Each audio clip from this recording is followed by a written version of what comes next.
definitely change the dynamics of the game. But this week it's a little different, a little soggier, wet football.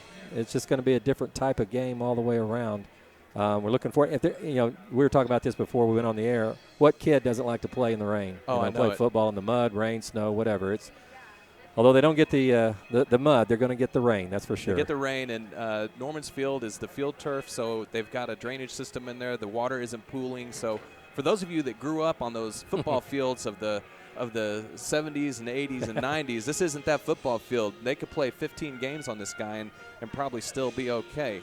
Yeah, this is the Norman Public Schools field. It's Harv Collins Field, but it's actually, you see the insignia in the middle. It says Norman Public Schools. Norman North shares this field with Norman High School, even though we're on the Norman High School campus. Right, and that's sort of what some of the other school districts like last week, yeah, more. They have one central location to play. So we've got the captains out here for the Norman Tigers. Number 32, Sam Wishin. Number 45, Tevin Randall. Number 4, Tyler Crump. And number 1, Harvey Cooper. And across the way there, let me get my field specs up. We've got the Deer Creek captains. We got the big man over there, number 68, Daxton Byers, 6'5", 293. That's a big man right there. That is a large man. You gotta take advantage of that. A couple of Norman High School students were talking a little trash to him as he walked in today, and he just stopped and turned around and looked at him, and they stopped real quick. he's sometimes you get a kid like that, and you just want to try and utilize his body shape. Yeah, Paxton Gary is another captain out there. It's like number 29, Dylan Beers. So can't see the way the kids are standing there. Is it number? Looks like number 5. Number 5. Oh, Jarrett Bright. Yeah, the quarterback Jarrett should Bright, be your captain. Yeah. Yeah, Jarrett Bright had a great game last week. He did have a good game, and to go back to last week, he had several throws that were just right there, and were either just out of touch of his receivers or were balls that could have been caught. So I can't recall that he had more than a couple of throws that were just not somewhere in the vicinity of being able to be a reception. He didn't misfire a lot. No, he did not. His ball was catchable, and he was carrying the team with his legs there in the first half, and then in the second half they used more to his arm. And don't forget the contribution of Lamorris Davis. He had a really nice game too. And when he kind of fatigued there at the end of the game, Dylan Diaz came in at running back, and he's kind of their Superman. He does a little bit of everything. He caught balls. He fielded punt returns. He did all kinds of great stuff. He plays defensive back, and then he came in and he spelled Davis there towards the end, and he ran the ball really hard, really well. He did. He did a good job. So I kind of think with that tandem duo there, you can't really do wrong. Well, with that. Here's the key. Can the big hogs up front, Byers, Corbin, Boykin, Kelly, and DeMario, can those guys, and by the way, that's a line that averages about 270, 275. There's some college programs that run a line like that. Exactly. And if they can move the line of scrimmage forward and protect Jarrett a little bit better this week than they did last week, I think we're going to be in business. I think so. So you just saw on the coin toss there that the Antlers are going to receive the opening kickoff and defend the end zone to our left. And I guess we're ready for game 2. Game 2. Let's see if we can bounce back.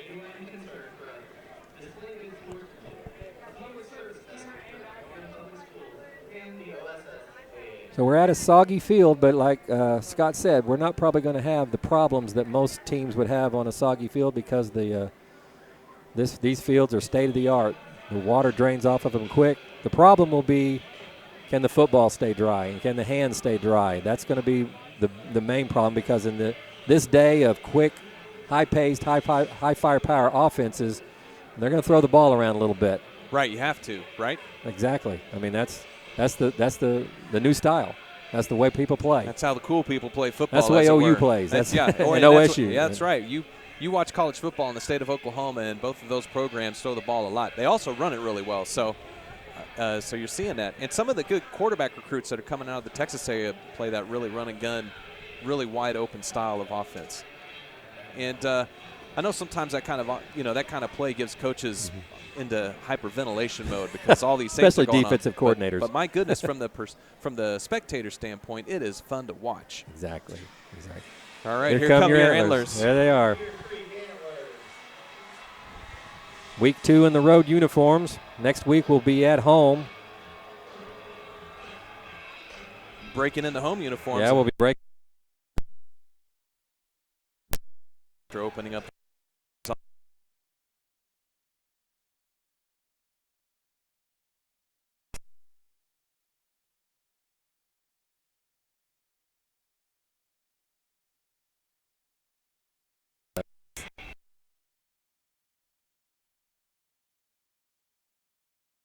Play. Team.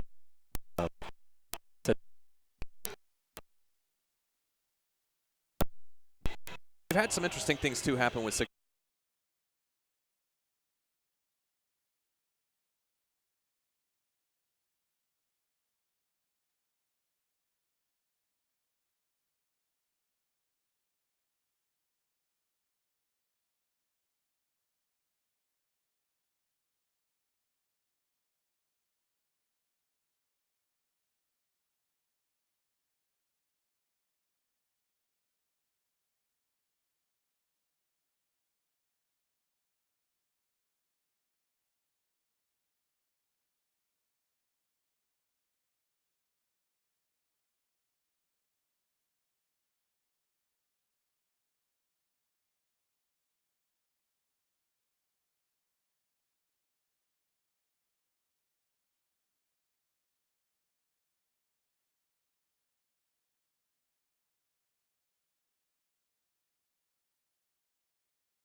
I want to play some of bloody those your teams. nose, take that.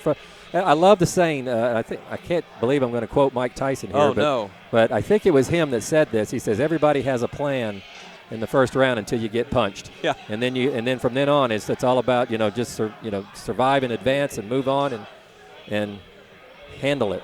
That's right. So back deep for your Antlers, number 10 Dylan Diaz, and number 5. That's That's Jarrett? our quarterback. Is that Burright back there, ready to receive the opening kick? Unless his number's all bunched up, and that's a 3, but sure looks like a 5. Set to kick off here for your Norman Tigers, not your Norman Tigers, I am so sorry, is Grady White. Don't hold it against me. All right, we got a little sort of pooch action. That's going to go out of bounds. So we'll get the ball in good field position. Be a good start for your Antlers on the opening kick. Starting lineups, we'll try to put those up here for you. Having a little monitor issues. So last week when we were at the Moore facility, we were inside and had everything kind of self-contained. And tonight we're in the open air. So yeah, we're out here with the rain. We're roughing it just like like the boys downstairs. Standing in pools of water surrounded by electricity. So we'll see how it goes. So if you hear a loud "ouch," you know what just happened. So the big guys, there they are, number 53, 74, 70, 79, and 68. Those are the big men up front. Lee Corzo would refer to them as the Hog Mollies. Hog Mollies. All right, so Burright surveys the situation. He's ready for that opening snap. Here it goes. Number B. Davis met at the line of scrimmage. Lamorris with the ball carry. Going to lose about 4 there, Scott. That's not really where we wanted to start, is it? Not the most ideal way to get the night going. Puts him a little bit behind the chains here. Second down. Paxton Gary and Randy Childers are to the right split with the tight end, Axel Welt. So here's Burright. Little screen pass to Lamorris. Oh, make a miss. Oh, if he can get a miss there, he can run for a little while. The pass is good for 5 yards. Got him back to the original line of scrimmage for 3rd and long. It didn't look like a wet ball situation at all right there until the referee threw it to the sideline, and here it is coming back on. Now, I don't know how you try these footballs tonight.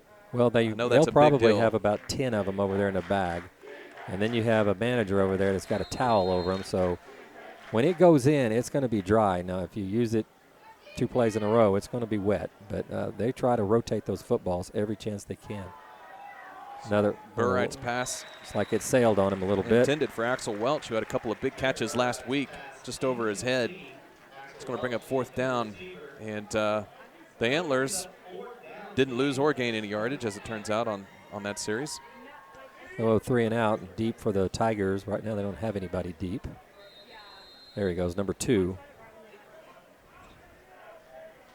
Gunnar Luna. You know, last week we had to deal with wind. This week we're just dealing with rain. Let's see how the punting. That's a much better punt than what we had last week. Sails out of bounds. That was Logan Ward. I'm going to start around the 35, it looks like. On the 33, nice punt. Logan nice punt, Logan. he had some great punts last week too. He did a good job with the kicking game. Rain's kind of letting up finally, and boy, it was pouring about an hour ago. Just dropping the buckets on us. It's down to sprinkles. I see the band buses back there behind the visitors' stands, so they have yet to make an appearance. You know, some of those instruments are a little sensitive to water. Yeah, those woodwinds probably wouldn't do too well with moisture. Number 5, uh-oh. So that's Trey Hasimovich, that's right. Hekamovich, there we go. Thank you, PA on that. 20. About a 25-yard run. That's a big run, good for a first down for the Tigers. Our big guys up front. We have a 3-man front. Burright, I'm sorry, not Burright. Crawford, Eden, and Johnson. They look to try to anchor that and cut our linebackers loose so that they can get upfield and stretch the field. Plays. Well, that was Corterius Smith on the carry right there for the Tigers. It was a good stop by Deer Creek, just to pick up of about 3 yards.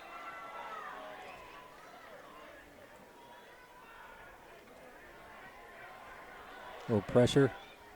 Misfire there. So Cade Horton quarterbacking for the Tigers.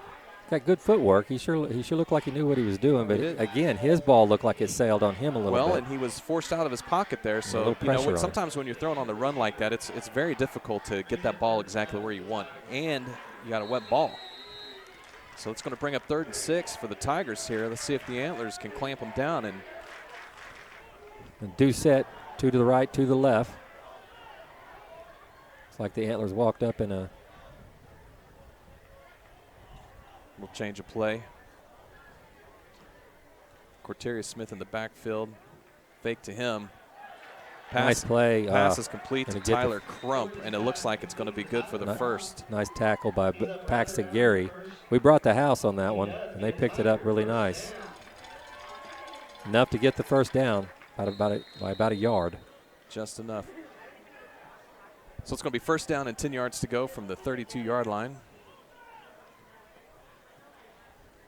Cade Horton gives the ball off to Trey Hekamovich, and he squirts out of trouble and is brought down by Elijah Allen. So 2-yard gain on the play. Maybe he squeaked out 3. Depends on how you count your hash marks.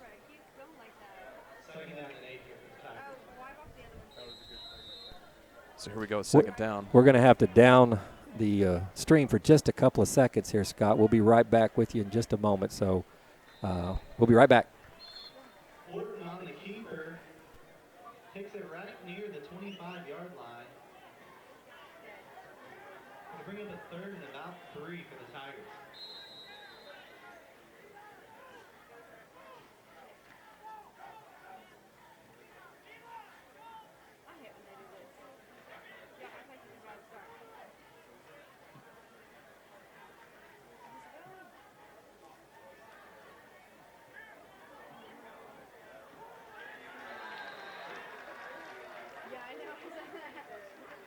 Horton's pass goes wide to Harvey Cooper. He stopped after a short gain, brings up 4th down for the Tigers.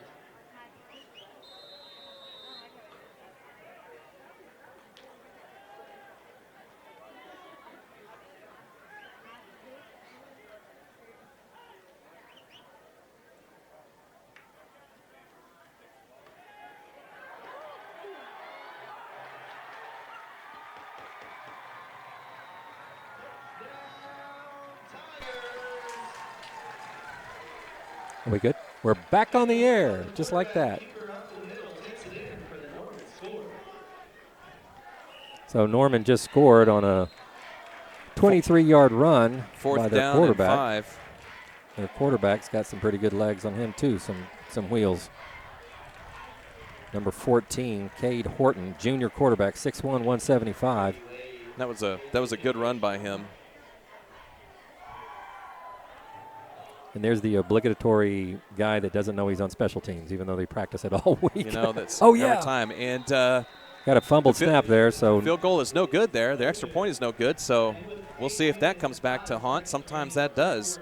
And with 8 minutes and 5 seconds left in the first quarter, Tigers on the board first.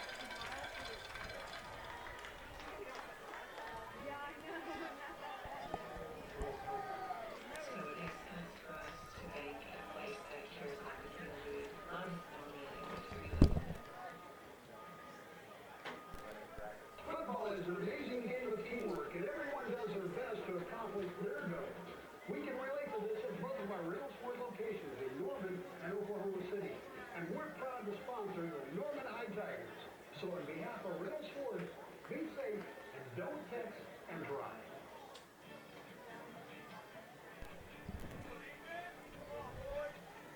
So Norman made pretty quick work of our defense there, marching down the field. Had two third downs and 1 4th down, and we couldn't hold them back. Had the big run to start the drive, Scott. So yeah, that big run can sort of sets the mood. So back deep for your Antlers is Dylan Diaz and Elijah Allen. They're set to receive this kick. First time he kicked it, he looked like, I don't know if it was a wet football or he just was, the adrenaline was too much and he just overswung like I do on the golf course all the time. Oh, I never overswing on the golf course. And yank it left. So Grady Wade is set to kick this ball off for the Tigers. We'll see how he puts it this time, if it'll be a ball that we can return. It's like he's going for a little sort of pooch like we pulled off last week. Here comes Diaz. He's got a hole. Diaz in there.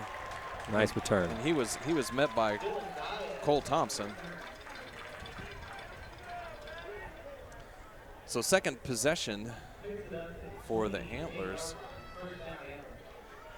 We'll see if they can't move the ball a little bit. They're basically starting in about the same spot. Pretty close. They did a couple of pass run options, and then the pass to, or actually they had the screenplay that got us 5, and then we had Axel open, but it looked like the ball got away from Jarrett when on the release, sailed high on him. Wind's kind of picking up just a little bit, not much, not like it was last week though, that's for sure. So we got Burright and Davis in the backfield here. The ball goes. Nice play. Little fake up the middle to Davis, and they're going to call that a fumble. Pass was complete to Axel Welch, and referees are calling that a fumbled football. Fumbled football and a turnover on our side of the field. No. They're saying that Axel was down. He's saying that he was down on the play. I sure thought he was, and I'm not being a homer here. The linesman came in from the far side and said that Axel was down. He was on top of the tackler. As the tackler hit the turf, so did Axel, and that's when the ball came loose. And so, ground can't cause the fumble. No, nor the guy underneath you while you're being tackled. Ground. So that's a kind of a break for us that we didn't get lose possession of the football. So here's Davis on the carry, finds a little bit of running room over there, and I tell you, Norman is one physical football team. They always have been ever since the 80s. I can remember Norman. When you play Norman, you're going to be sore tomorrow. That's the real deal. They always tackle you hard. They're very sound and fundamental. Even when they've had their down years, they've always been really, really physical. So the gain on the play is good for about 4 yards. Second down. Let's see what they dial up. Outside zone. Here's Diaz, and it's a jailbreak on the front almost there. And he was tackled by Cedric Seals. Yeah, that was a good play by Cedric Seals. He just out quick. 41. And that's a little bit of Parker shades Johnson. of last week where Right. there were a couple times we needed to hold those blocks just a little bit and struggled. So maybe that's something they can correct with some technique. Yeah, coach is talking to Parker right now, trying to say, yeah, I know he's smaller than you. You got to stay in front of him, though. All right, so Diaz in motion, and they give him the ball. Oh, and Burright leads him just a little bit. So that pass falls incomplete. It looked like Norman was going to have it covered, but that is going to be 4th down for your Antlers. Logan Ward in to kick the ball away. Well, I've just been told we're still having some technical difficulties with the stream. I think you can hear it on the phone, pick it up and see the stream on the phone, but from the PCs it's been Oh, no, a we little had difficult. a scary snap here. Nice punt. But an excellent punt. And it's going to bound inside the 10-yard line. That's going to be about on the 7. Yes, sir. Wow, that's a great punt by Logan Ward, who had to leap up and grab the snap. It almost went over his head and was a disaster. Hey, But, good hands. Those punters have to be able to catch a football too. That's why you'll see a lot of times you'll see a wide receiver / kicker or a tight end / kicker. Right. But he did a good job making the play on that, and actually handled it, because when you're thrown off your timing, you can go into panic mode pretty quick. But he got a good punt here. And he kicks that Australian style. He on the run, kind of veers to his right and then kicks it. So I got Joe Willie on the carry for the Tigers. guys our age here, Joe Willie, we want to put the word Namath on the end of it, don't we? Joe Willie Namath. I want to make sure, though, these jerseys have been a little bit bunched up, so it's a little tough to read.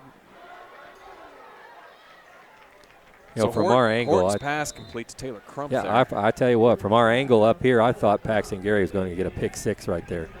I guess he just didn't see the ball released from his hands. He was in position to step over and possibly pick that off, and it would have been a stroll there into the end zone. Instead, it's a first down. So Cade Horton again swings the ball out wide.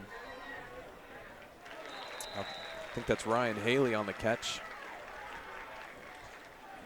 It's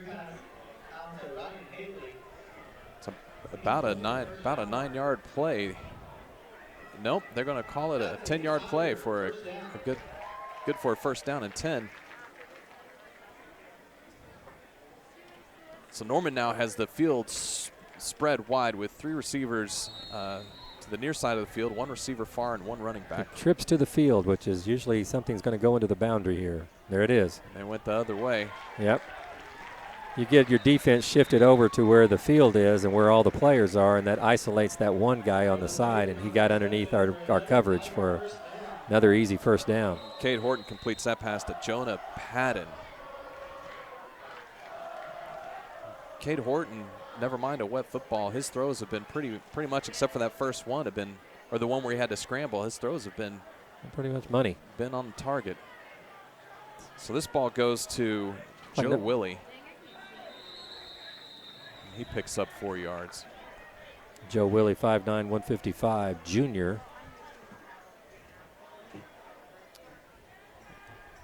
Norman is really rotating their running backs in there. Xavier Smith is now in the game in the backfield. He got a little press this week. Oh, there we got go. A tipped ball. Nice play, Nines. Number 99, Mike Bakare, 6 foot 227, senior. That's a very alert play. I guarantee he's going to be dreaming about that one a few times. Man, if I just would have caught it, I could have. Defensive lineman's dream. And really nobody in the way, so he would have been caught. But so it brings up 3rd down and long. And another pass by Cade Horton. This one sails out of bounds. It's going to bring up a 4th down, and Coach Rocky Martin is going to decide to try to put Deer Creek deep with a punt. So again, Horton just 2 bad throws, and the rest of them been on target. And both of those throws have sort of been longer throws for him. He's been really good with some shorter stuff. 5:03 left here in the first quarter. Norman's second possession will end in a punt. And there's our obligatory special teams guy that forgot he was on punt team. And this drives coaches crazy, having to call a timeout because the special teams doesn't have everybody on the field. Just drives them crazy. It's those things where you talk about it, you practice it. You talk about it, you practice it. Go through rehearsal Thursday. Yeah, you walk through everything on Thursday night, and you practice it, and then all of a sudden you just totally lapse what you're supposed to do. Yeah, we just want to make sure we remind everybody that's listening, we're having some technical difficulties at times, and we just hope that y'all are patient with us. This whole broadcast is brought to you by Deer Creek Antler students, and they are on the job right now getting these little glitches and gremlins out of our system. It's always a crapshoot when you have rain and electronics mixing together like we are outside. So they're doing a great job. They're working on it, and they're clicking buttons. And our video kids are still videoing. It's like we're still bringing you all the action live, and everything's working perfect. But there's about 18 miles of cord running around right behind us. There really is. Rick. It's just amazing what all that they have learned about broadcasting and what they do. This program is led by Janet Harris, who does a fantastic job getting these kids involved. Super patient during this all is of a this. year-long process, too. It's not just football season. Right. It's They just do about all the every sports. sport. So Jonah Payton is kicking the ball away. There's Paxton Gary again. He's another I'll do anything for you, coach kind of guy. So Paxton takes a fair catch at the 14-yard line, and we've basically swapped the field around. So where we had Norman pinned deep, they were able to get a little bit of yardage out so that this punt knocked us back inside our own 15-yard line. They flip the field. What they call flipping the field. Yep. They get the ball out far enough to where now they put us with our backs against our own goal line. So series number 3 coming up for the Antlers. And they had some movement on their last possession. They were able to move the ball a little bit through a variety of different looks. So we'll see what happens. Oh. So Burright's pass intended for Paxton Gary. I don't know that he was going to be able to run very far if he caught that thing. A little slip screen or naked screen is out there to the right. He catches it, hopes somebody misses, and let him upfield just a little bit too much. Gary's going to come off. He's limping a little bit. So that's Jackson Jordan coming on for Paxton. Lamorris Davis and Jarrett Burright in your backfield. There's a little what we saw last week, instant pressure on Burright. Play action to Lamorris, and the pass intended for Axel Welch.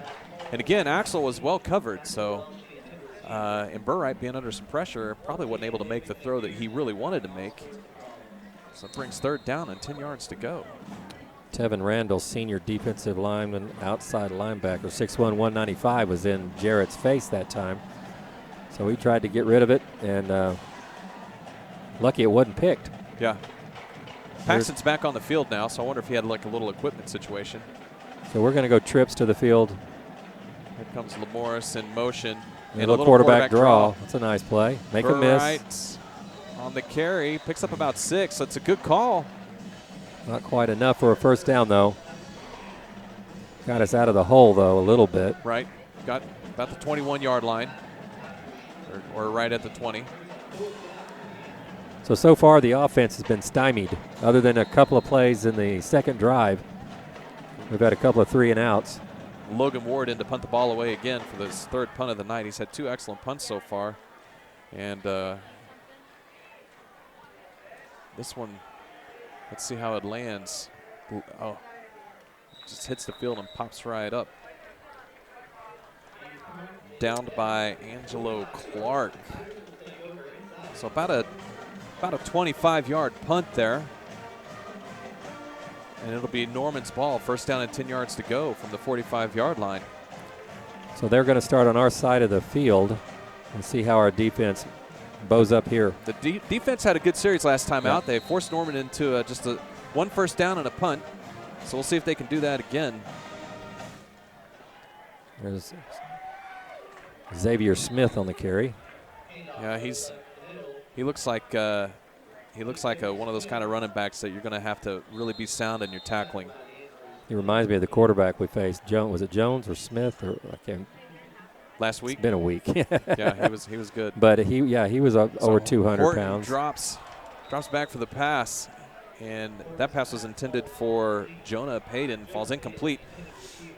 And again, that's another long pass that he struggled with there. He's much better on the short ones than the first half here. That's for sure. So from the 40-yard line, it'll be second down. 5 yards to go for the Tigers.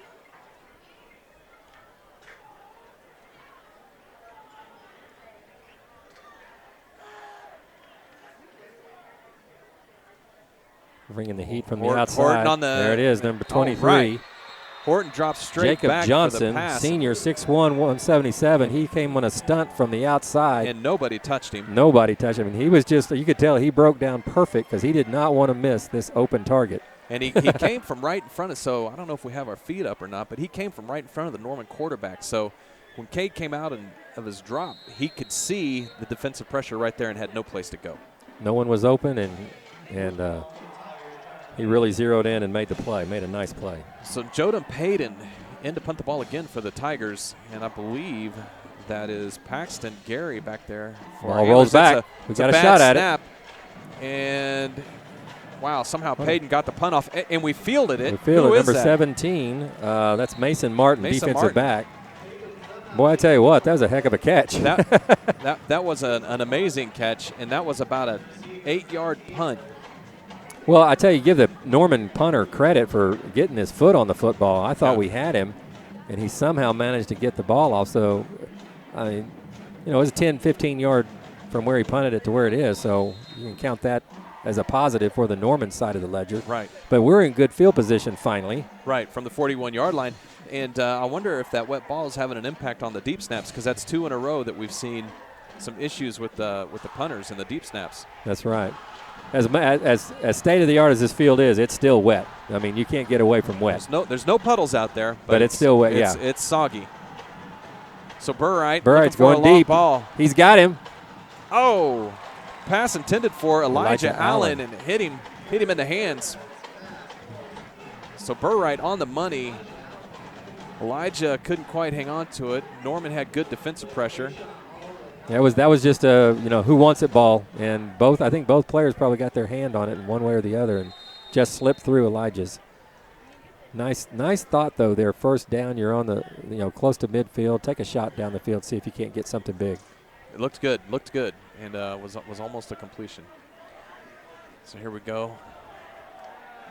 There goes Morris. Morris, nice all one. right, on an 8-yard pickup there.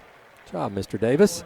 So that's a good call for the Antlers. Pick up 8 yards. So third down and about two and a half. What about that throw by Burright? It was on the money. Just spot on. That was good. Nice fire. Let's see if we can't come up with something fun here. Oh. So Burright and the Antlers go with the hard count, and the wide receivers weren't quite on the same page. That is a cardinal sin. We talked about this last week. So that's going to hurt a little bit. You got to stay still. You're looking down the line, seeing the ball snap before you move. You don't listen to the quarterback. We've had to work pretty hard for all of our positive yardage tonight, so that's one that hurts. Can't have these giveaways. Not on the road. So that's going to move the ball back to the 43-yard line, make it 3rd and long.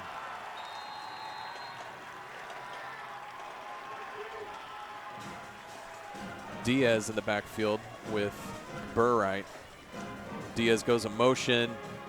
Burright on a quarterback. Beautiful play. On a quarterback draw. Nobody in front of him. He's up the middle all the way to the Tigers' 38-yard line. That is the same play we scored on last week. Right, and it was one that we ran at the end of our last series that was very positive. So sort of using that speed and the rush of the defensive front of the Tigers against them right there, and that was a good call. Well, this is an east-west field, so we stretched them north and south that way, and it opened gaps for Jarrett to be able to just pick a gap, and he took off, and there was nothing but wet artificial turf in front of him. Great call by Coach Stanley there. Good play. Coach Paul, the offensive coordinator. So Burright swings one out to Diaz, He's caught right behind the line of scrimmage. We'll see where they mark him down. It's going to be a pickup of about, looks like the referee's standing about a 2-yard gain on the play. It's going to bring up second down. That's a heck of a 8 yards. tackle by number 17, Cedric Seals. Yeah, he caught him because if Cedric misses, Yeah, he's going to run a while. yeah, We had blockers downfield. yeah, And Dylan was going to. He had some space. So it's a promising drive here for the Antlers. Diaz stays in the backfield. another screen And a play. little Nice. screen. There's Screen Diaz. to Diaz again. And Nice, blockers he in may front of him. score. And he's inside the 10-yard line and brought down at the 7. Good call from the coaching staff as they're putting together a really Dialing it great up, aren't drive. Yeah. And that's that Diaz kid. He's something else. I mean, he's on defense. He's on offense, running, catching punts, kickoffs. Jack of all trades. Heck of a play there. Broke a couple of tackles. Yeah. Now let's see if we can't finish this drive off and get on the scoreboard. First and goal, minute to go, minute 7 to go in the first quarter. Diaz takes the ball. He's got a little bit of a lane. Can he get There to the you go. pylon? Oh, He lowers his shoulder. Looks like it's going to be there's a flag on the play. Generally when it's thrown in the direction that was thrown, it's not good for the offense. yeah, he's going to call a hold on one of the outside receivers, it looks like.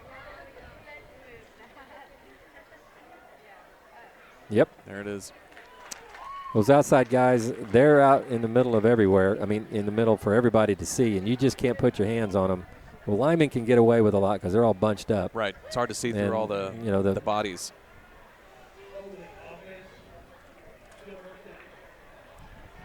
So that hurts. There's another one of those. first the ball's placed at the 14-yard line, so it's going to be first and goal from the 14-yard line. But Could've the Antlers have been moving the ball in chunks here, so See if we can't get another nice play dialed up from Coach Paul through Coach Stanley. so We're going to go trips to Diaz the field. off, Lamorris Davis on.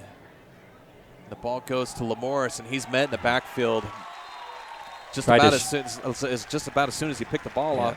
A little stretch zone play there, try to stretch the field, and it's the same concept that we ran a minute ago with the quarterback draw. You try to stretch the field and create a gap, but Norman was just all over it. They were ready for that one. I mean, they cut off those gaps quickly. It's about a 5-yard loss on the play, so now it's second down and basically 21 to get to the end zone. So Lamorris Davis stays in. Now watch Alex Welchel here. He's over here on the right side at tight end with a wide receiver on. We're going to see if they can find him down the middle. All right, Burright sort of forced out of the pocket there. His pass intended for Axel Welch, but hit him in his feet. Anytime you see a tight end that's, into the boundary like that with a wide receiver on the outside of him, usually that opens up the middle for the tight end. He'll either have a linebacker on him, and most of the time tight ends can outrun a linebacker. Which is what you want.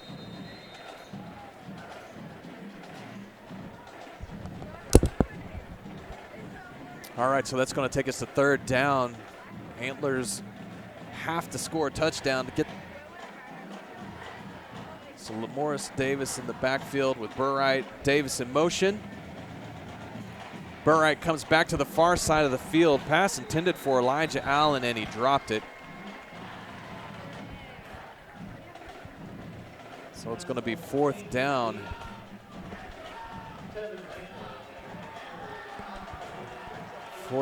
Fourth down, and here comes our kicking team. So Logan Ward on. Try him a 38-yard field goal attempt.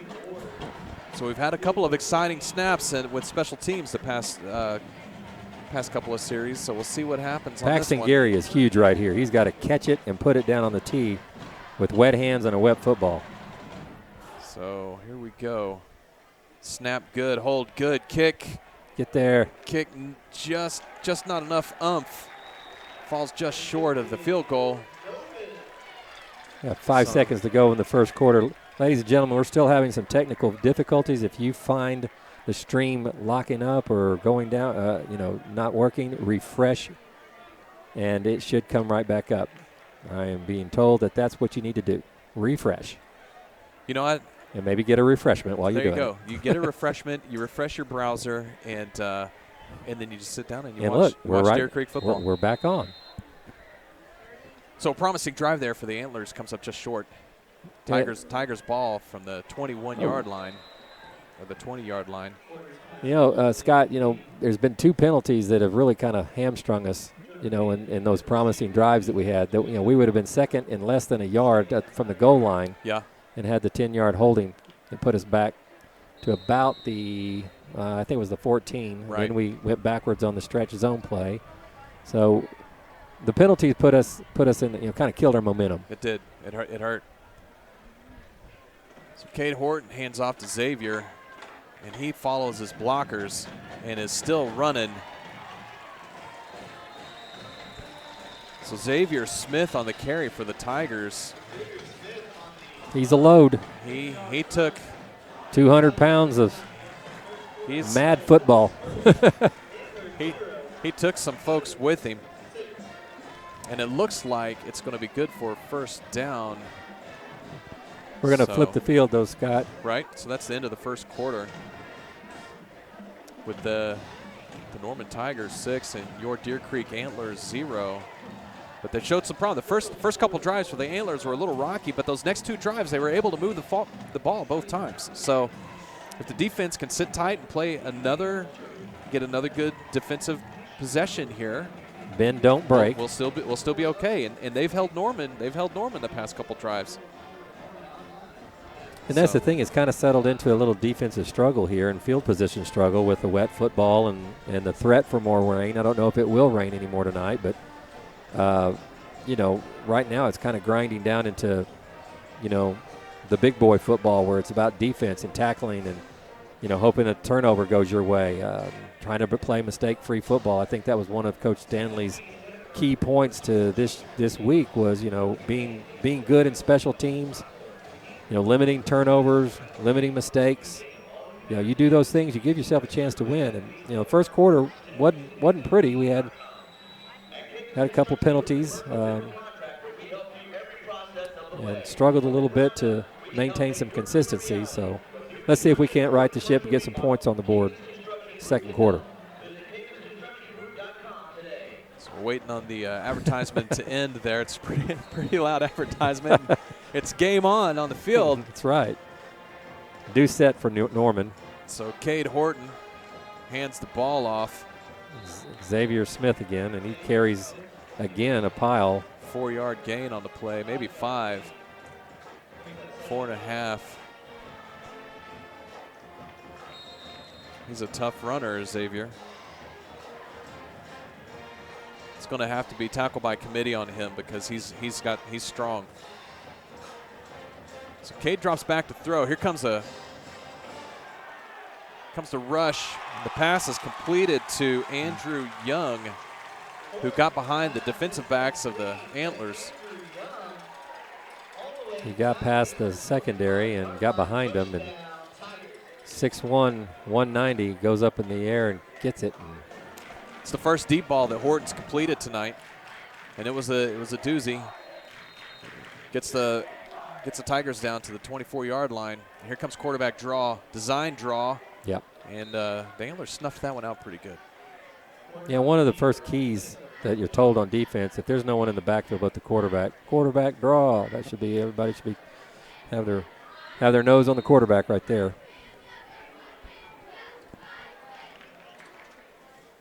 So Xavier Smith in the backfield. Cade Horton changing his play. We got a ball on the turf. Got a wet ball, and it looks like Xavier fell on it. So Jacob Johnson was there. If Smith doesn't get that, Jacob would have. And I think that was a miscommunication between the running back and the quarterback there. It looked like Xavier wanted to take it, and Cade didn't want to give it. And that's kind of the risk you run when you're going pass run option. Running back always wants the ball. But if the quarterback is going to pull for the pass, sometimes you have a mistake here. It looks like we're going to have a timeout called because their quarterback is over here on the side. Looks like he's being tended to by the equipment manager. We're going to have a quick timeout here. So 10 minutes, 11 seconds left in the second quarter. Tigers 6, Antlers 0. So again, we apologize for any technical difficulties you may have been experiencing. It's always a challenge to bring a live broadcast, but when you add elements and the weather and all these other things into it, it just makes it that much more of a challenge. But our kids are doing a great job figuring things out. They're staring deeply into the monitors behind us.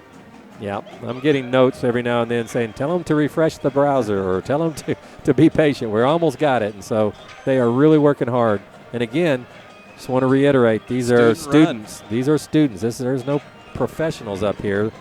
The students are the professionals. Scott and I, we're just hacks, having a good time watching some football, but having a good time. But these kids, they know what they're doing. It's just really fun to see what all they've done over the last 5 years. And hear them as they're working behind us. Sometimes you can hear them getting all excited as they're directing and doing all the stuff that is required to produce a live stream. Yeah, it's fabulous.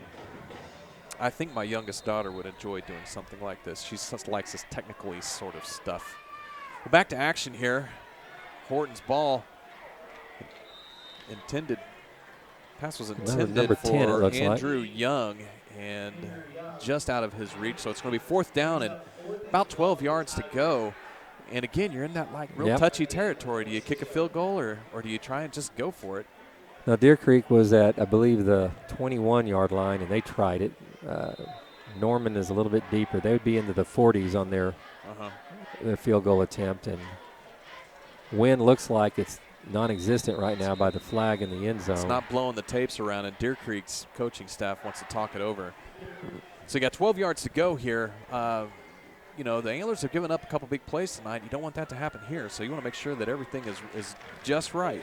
There should be two things that Coach Stanley is talking to his defense about, and that's, one, watch, got Xavier Smith in the backfield, so you're going to have a guy keyed on him for screenplay, bubble pass, flare pass, any of those passes like that.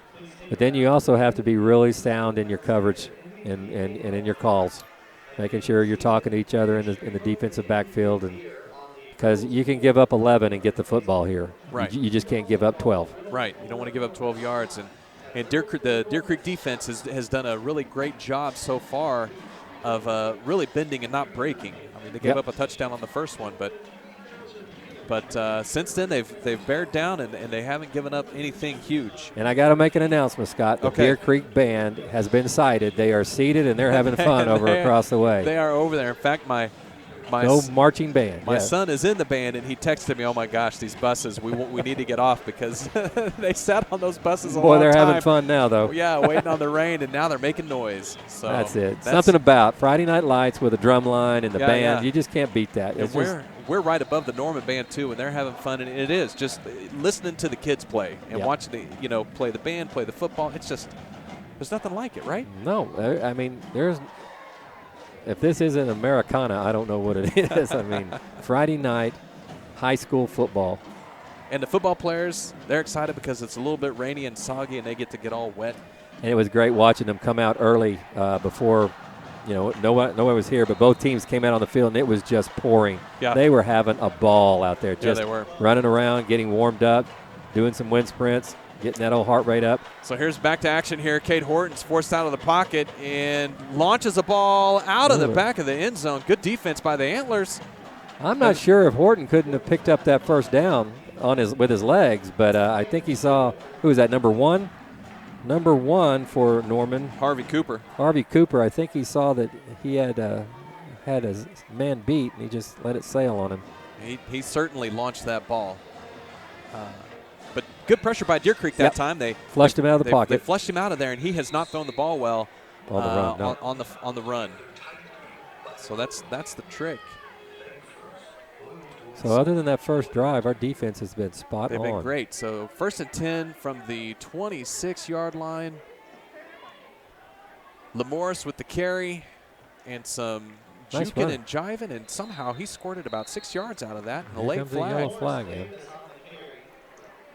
And Lamorris started off left, came back right, and somehow found a hole in the middle of all those big bodies on the offensive and defensive lines. That's a positive play here, Scott. You get 6 yards, 5-6 yards, and there's a penalty that's going to nullify it. It's a little like holding again on your Antlers. So that's the second holding call off of a positive play. All right. Like it. Blocking the the back. Yeah. So 10-yard spot foul. So wherever the foul occurred is where they mark it off from. So it's going to be first and about 13 or 14. 14-yard line. Yeah, 14. So we're our own worst enemy right here in the first half. We have contributed just some of those mental errors, and it can be tough. And to be on the road and try to ask your players to make big play after big play to make up for mistakes, it's awful hard. Right. There's your so here's quarterback another draw. designed quarterback draw. Burright picks up about 4 yards on the play. I tell you But what, Norman was a little bit more prepared for that one. Cole Kelly, 5'11", 300 pounds, just cleaned someone's clock right there at the end of the play. Oh, my goodness. That's a big boy, Cole. You've been eating a lot of biscuits in your life, haven't you, man? Because he just pancaked that kid. Lineman's dream. Catch a fresh air boy, not looking. So Lamore's Knock him off, down. Dylan on, and another – he's got a whistle, got a Another timeout. So Deer Creek takes their second time out of the half. We have one left. They got one obviously. left. Can't take them with you. Nope. Might as well use them. There's 9 minutes, 14 seconds left to play. So we'll see what they do. Got second down and about 11. So Deer Creek has put together a couple drives tonight where they've been able to move the ball up the field a couple times, even in chunks. But We got in the red zone. they've got in the red zone. But last series. And kind of continuing from that red zone situation, though, there's been some negative plays. So we've got to overcome some of that. I agree. Just clean it up a little bit. Get your focus. I think there's, from what Coach Stanley was saying, that there's a lot of disappointment in the locker room this week because they felt like they let one get away, had a 10-point lead, and just let it slowly erode and slip away, and had opportunities in that game to, maybe put them away a few times. But right now they're hanging on. They haven't gotten on the scoreboard yet, but they've kept Norman at bay, only giving up the first touchdown on the first drive. That's right. So Diaz in the backfield. Burright looking for a long ball here. Look at that ball. Nice. He's got ball. Axel Welch. That's interference. There we go. There we go. First down. That was one heck of a pass. That was Scott. right. That was right That on was the money. on the money. If that kid doesn't grab him, he's catching it. Yeah. It was a good catch, good play. And, the route forced the way the ball was thrown. You talk about outside shoulder, inside Right. shoulder, all this stuff. And the ball was put in a place where only Welch could get that ball. Yeah. And so there's only one play for the defensive back to make at that point in time. And that is to – the program says that Jarrett is 5'11", 150, which really means he's probably about 5'9", 5'10", 145. And I'm telling you, he is carrying this team. His arm has been golden today. Now, he doesn't have a lot of yards to show for it, but he's thrown two really, really nice long balls. And that time too, I don't know if they made a change in the blocking scheme or what the coaching staff have done, but he had time. And when you've given Burright time to look, he's been able to deliver a good ball. Okay, we've got 5 out now, so what are we looking for? Possible quarterback draw. So here comes Burright again, another long ball. Go down the middle to Diaz. He's got him. He's got it. Diaz makes the catch at the Perfect ball 25-yard line. And that's 2 excellent long balls in a row. Pretty as you please. Excellent call by Coach Paul and Coach Stanley again. And again, Burright had time to throw. So good job to the Hog Mollies up front. Now, we were talking about it a minute ago when Norman had 5 out, watch for the quarterback draw, and they ran it. Well, they've scouted Deer Creek. They've seen what they do with 5 out. They've seen Burright run it. So what did that do? That opened up Diaz going right down the middle. So Diaz stays in the game in the backfield with Burright and takes a handoff, and he's got a lane, and he's inside the 15-yard line. And that was an excellent tackle by the Tiger defender. Or Diaz maybe gets He may into be the walking end in zone. the end zone. So that was Cole Thompson on the stop there. Otherwise, Diaz Let's is cash in for this in, 6. boys. Let's cash this in. So 2nd and short. little hard count there. Now we're going to check with me. That's what they call it when the quarterback makes a hard count and then looks over the sideline.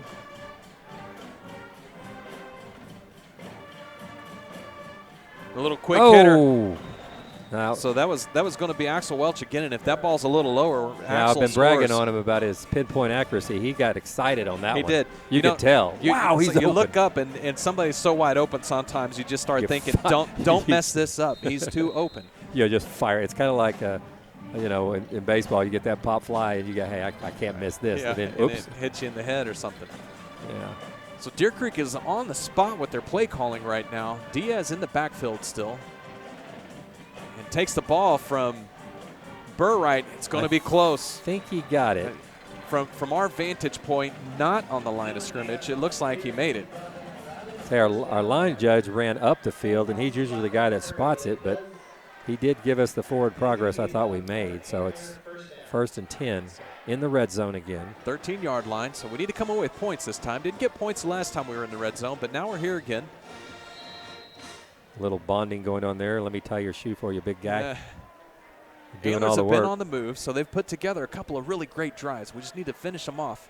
Diaz out, Lamorris Davis in, and joining them in the backfield He likes to get in that, is what they call Parker a slippery Johnson. slide. So here comes Lamorris. Can he get to the he corner? he's there. He makes the turn. He's inside the 10-yard line. It's a good run. Speed kills, it just kills you. You can't make up for speed. Nope, you can't coach I mean, it either. no. He just outran that kid, and the only thing, if he had another 5 yards of boundary, he may have turned the corner on the second guy. Cole Thompson saves the Tigers from a touchdown. So that's two really good defensive plays, individual defensive plays for the Tigers to keep the Antlers Open field tackles. out of the end zone at this point. Diaz on a good run just a minute ago. So, There's Parker again in the all right, so Lamorris sloppy Davis slot, is still nasty in, slot. and he gets the ball, and he's into the crowd, and it's a big old rugby scrum, and he pushes his way down to the 3-yard line. That's where that 275 average comes into play right there. Those big boys just said, "We're not done yet. Let's push this pile a little further." Wow, that was an excellent run and excellent effort from the offensive line there, and that makes it 1st and goal again for your Antlers. So their second visit to 1st and goal territory. Byers at 293, Corbin at 270, Boykin at 272, Kelly at 300, and then the little guy DeMario at 210. I can't even count that high. Maybe at halftime we should add all that up. I think it came out to. No, that was the defense. I did the defensive line average okay. also. And they were around 600 pounds Oh, my total. goodness. Over 660 pounds total. So Lamorris Davis in the backfield gets the ball from Burright, and Come on, drive those legs, Oh. kid. Atta boy. it looks like he's going to be down at the 1-yard line. So the Antlers staying on the ground. A lot of confidence out there in the white shirts, isn't it? They're doing what they need to do. And you know what? A lot of times it just comes down to doing little things right. You don't have to make amazing plays. You don't have to make amazing blocks. You just need to go out there and do what you need to do. So here comes the beef, as it were. That's the thing. for the Antlers. Lamore's like, he's a scat back. He likes to, make you miss, but then he understands the situation. I need to put my head down and put my shoulder into it and let my legs do it. Right. And he ground out another extra yard out of that just with effort. So here we go. Burright from Nope, the shotgun. that's Diaz. And he's in. That's That from the was Wildcat. Diaz. Diaz from the Wildcat. From the Wildcat, touchdown. The Antlers had in there all huge package and ran a really tight formation, and that was a good call. Touchdown for the Antlers. Yeah, that's and the they are modern on the day. board. That's the modern day quarterback sneak. The 8-yard shotgun. Get those big guys and put your big kid in the backfield and let him catch it and run downhill. So here we go. Logan Ward, all he needs to do is knock through the extra point, which Norman did not do on their touchdown. That's why it's 6-6 for them. And it's good. So with 5 minutes, 47 seconds left, your Antlers take the lead over the Norman Tigers. So that was an excellent drive, which followed a previous excellent drive that had no points. That's exactly right, Scott. I mean, the big boys moved the ball down the field when they had to, and then you had Jarrett making pinpoint accurate passes. You had both Davis and Diaz doing their thing in the backfield, running hard, picking up an extra yard or two. And, the result of that, if you can avoid the mistakes, is 6 points. So great drive, Huge swing of momentum. This is actually Norman's opening game here at home because they played their first game at Owen Field over at OU against Norman North. So this is actually their first time to play on this field. So there's a lot of hype going around, I'm sure, all week for their campus home opener. So it's always great to steal the momentum. I coached at Edmond Memorial for several years, and they always played those Edmond games at UCO, and it was just different when you played there versus when you played at your home field. I mean, there's really just a different feeling all the way around. That's exactly right. So that's kind of something Deer Creek hasn't experienced. You know, we're kind of our own space. We don't have to share a field with anybody. It's our field. We don't have a crosstown rival in the district. So here's Norman prepared for anything. I mean, they watched the film. So they sure did. Special teams coordinator is coaching them up down there. Logan Ward in to kick it off. And let's see what happens. We had some exciting kickoffs last week against Southmore. Will Deer Creek repeat that? And here comes like a little medium pooch kick again, but Norman fielded it correctly this time. No excitement, and that was Harvey Cooper on the return.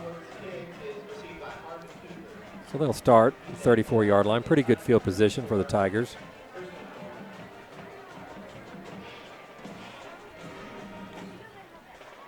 So first down, 10 yards to go from the 34-yard line for the Tigers. The Antler defense has really stood up to it, has done what they've needed to do the past few drives. And outside that first drive when Norman went down and got the touchdown, the defense has played really well. So we'll see if they can continue to do that. Quarterback keeper here for Horton. Oh, and he's got a fumble on the play, and it's recovered by the Antlers. So defense continues to perform. 41, Parker Johnson, I think, is the one that stripped it. Number 29, Dylan Beers came up with it. I believe that's what I saw, but I noticed on the last possession, again, when Norman had the ball last, we were tackling high and ripping at the football. And, sometimes coaches, want you to do that. Sometimes they say, you just need to get the kid down. Right. But clearly they feel like that they can get the ball out, and they did this time, and that's a huge turnover for the good guys. So excellent defensive stand again, forces the turnover from the Tigers, and now it's going to be first down and 10 from the 43-yard line for your Antlers. Burright, again, he's hit from behind. He thought he had a little bit more time than he did. He's brought down in the backfield for his first sack of the game. And, that's the difference between this week and last week. He has time. He had time right there. Yeah, he had time. And I think he was setting his feet to go deep again. But, that's his first sack. And really it was a coverage sack. It was. It wasn't a pressure sack. It was a coverage sack. And the offensive line has done something a little bit different because that first possession, Norman was in the backfield really quick, and they haven't been here recently. So whatever change they've made has really worked out. And Burright, he did have time. So Diaz in motion, takes a little quick pitch. Brought down at the 40-yard line. So you got Diaz and Lamorris Davis on the field at the same time. And pick your poison between those two young men. Yeah, that's right. It's good to see Paxton Gary back in the game. I saw him heading to the locker room on that last possession. But it's good to see him back out there.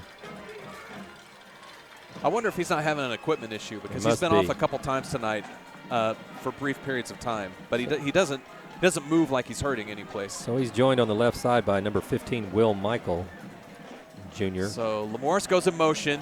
Burright, okay. It was a jailbreak up front. Burright couldn't do what he wanted to do on that one. I don't know if he was trying to get a bead for Lamorris Davis or not, but he really didn't have much time to think about it either.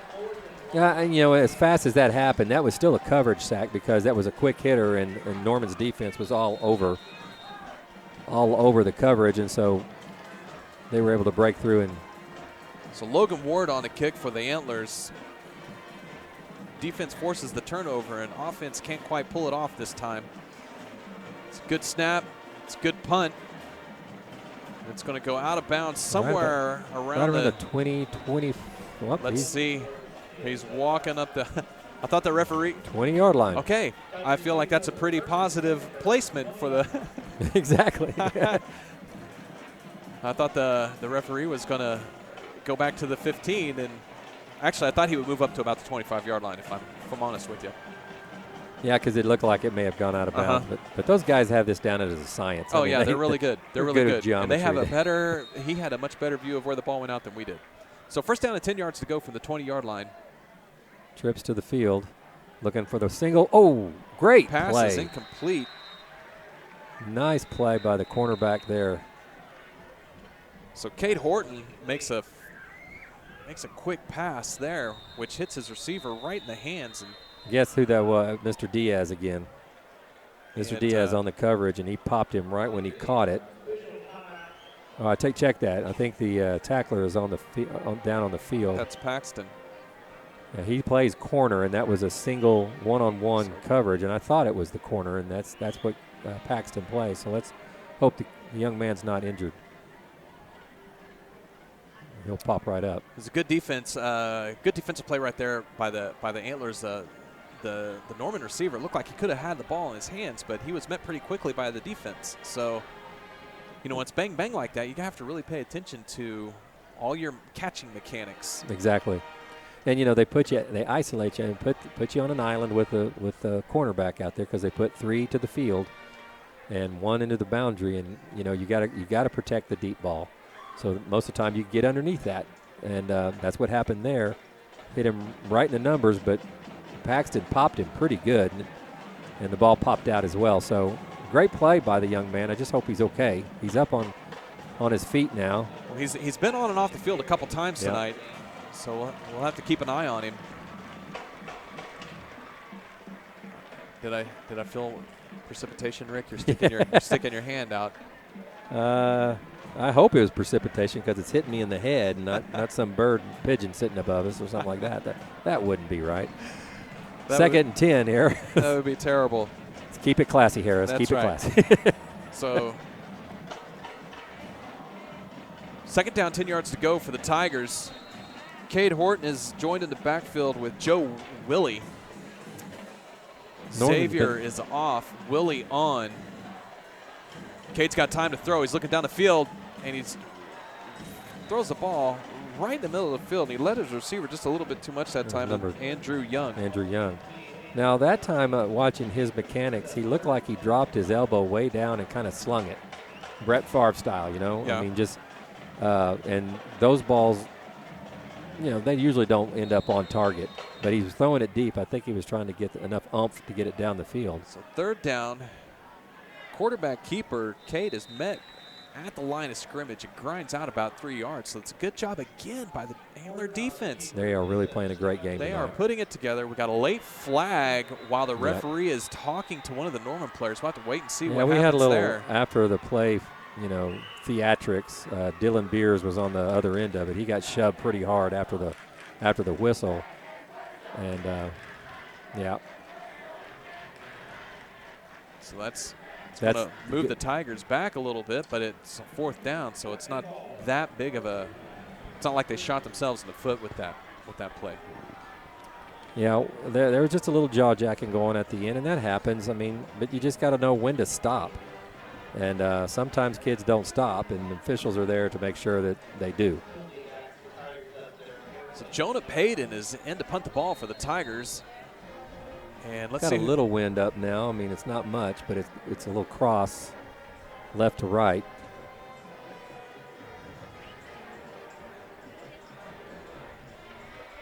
It looks like it might be Elijah Allen deep to receive this ball. There's a one-hop snap, and the rush was on. Get away from it. Get away from it. There we go. And it was a halfway, wasn't too bad of a punt. Deer Creek had the rush on, and it looked like they were going to get there. The snap skipped into Payton's hands. Ball will be down at the 37-yard line. Not a 24-yard punt, so we're in business. Another great starting position for the offense. 244, though. We're going to have to be deliberate but effective as well. Well, get it down the field. They're starting out on the right side of the 50. Exactly. You want to be always on the opponent's side of the field. So Lamorris Davis in the backfield with Burright.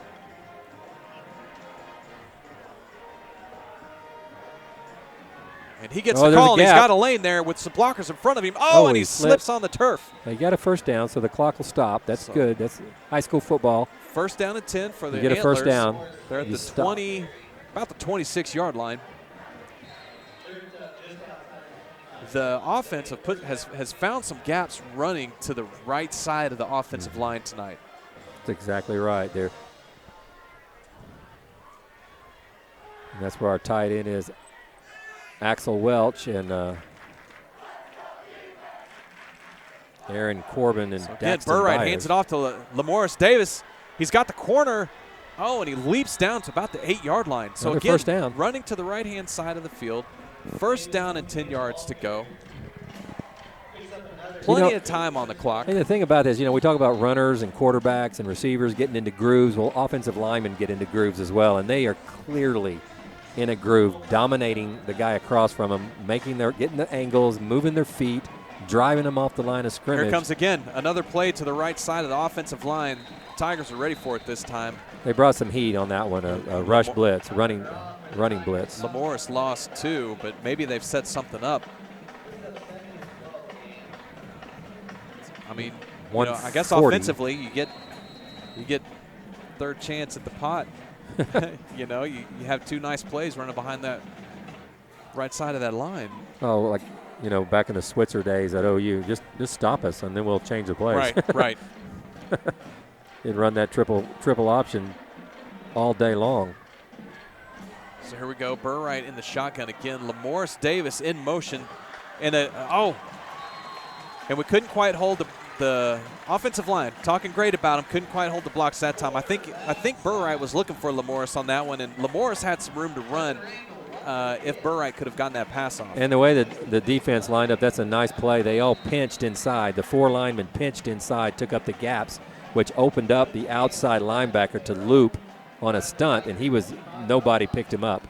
That was a great call by the Norman defensive coordinator to put pressure. Now, what Burright needs to do right there is when he sees it, get rid of it. Right, throw it away. Live to fight another day. Right. Throw it away, and you're still in field goal position. But So third down and about 20.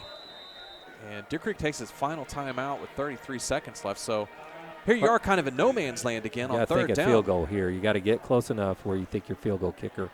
So I think that would be a 10-yard pickup, would probably be Ideal. maybe 15. He didn't hit that last one real well, but I've seen him kick, and he's got a good leg on him. Right. But we've seen tonight, like with Lamorris just a minute ago, trying to make a cut, and he slipped on his own. So Right, exactly right. So even though the rain's quick coming and the field is in good condition, it's wet. I mean, there's just no 2 ways about it. Yeah, you can see that field. It's shiny. That's the moisture that's on the field. But again, I think Lamorris may have slipped on a dry field because that was a pretty sharp cut. he hit the brakes to move. Yeah, didn't and that field is, if you've never been on one of those fields, you know what it's got a lot of cush to it. You don't. And the field turf fields are really comfortable to run. They really are. Save a lot of knees too, that's for sure. Right. They do give. I've seen some knee injuries on the field turf, but they're just way less frequent. So you got 33 seconds left to go in the first half.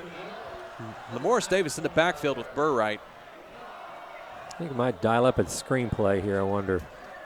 They're coming. They're bringing the house. Here they come. Oh, we're gonna go Burright's deep. got a deep ball, and he overthrows. There's Diaz again. Overthrows Diaz. So now we're going to have fourth down,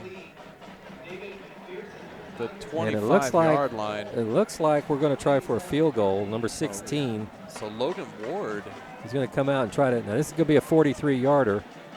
Wind is kind of set down. It's not really helping or hurting. Yeah, I think there's probably 2 east-west fields in the state, and we've played on both of them now. We're talking about Coach Stanley over there, who onside kick twice. I mean, right. There's no telling what's going to happen. Norman looks like they're ready for some sort of trickeration, but here they come, and it's blocked. The ball is blocked. All right, so And yeah, he never got that one off the ground really very well. It didn't I don't look think like it got any air under it, but yeah, it was. That would be considered a block for sure. So I mean, there's twice we've gotten in the red zone and have come up with empty. but we still have the 1-point lead with 20 seconds to go. So 20 seconds left to go. It's going to be Norman's ball from the 27-yard line. Keep them in front of you. Right. You're going to have 3 guys deep in a prevent type defense. They're going to put trips to the field, so watch number 10, Andrew Young, to the left. And Derek's going to have to give a lot of help if they're not going to throw it. They're going to run it. Cade hands it off to, I think that's Xavier. Yeah. Xavier Smith. I think they're content to go into the locker room. Clock down a point. Continues to run. Nobody seems in a hurry to snap it. Now Norman's going to go in with a 1-point deficit facing them. So that's the end of the first half of play. Well done, Antlers. Good job. Antler defense stood large. Yes, they did. And the Antler offense put together some great drives. And so we're going to go into halftime here with the Norman Tigers 6 and your Deer Creek Antlers 7. Yeah, we're going to.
So on behalf of Real Sports, be safe, don't text, and drive.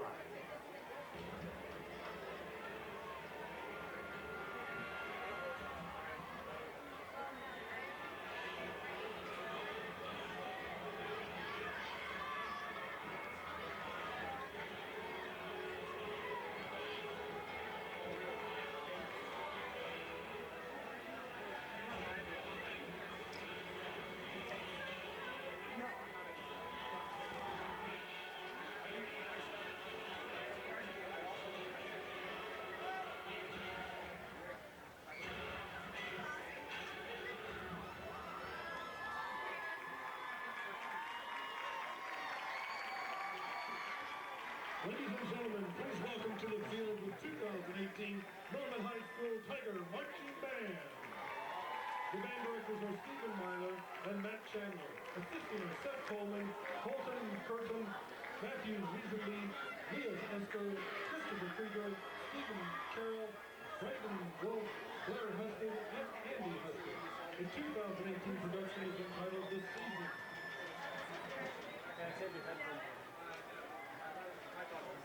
The band is directed by drum majors Caleb Brown, Blakely McDade, and Elise Siklosi.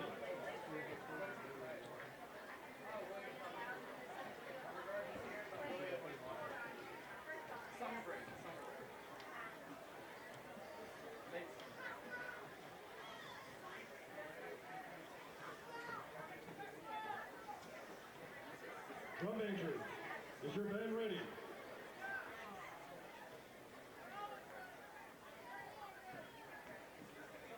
The field is yours for tonight's performance.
We'd like to thank the following sponsors.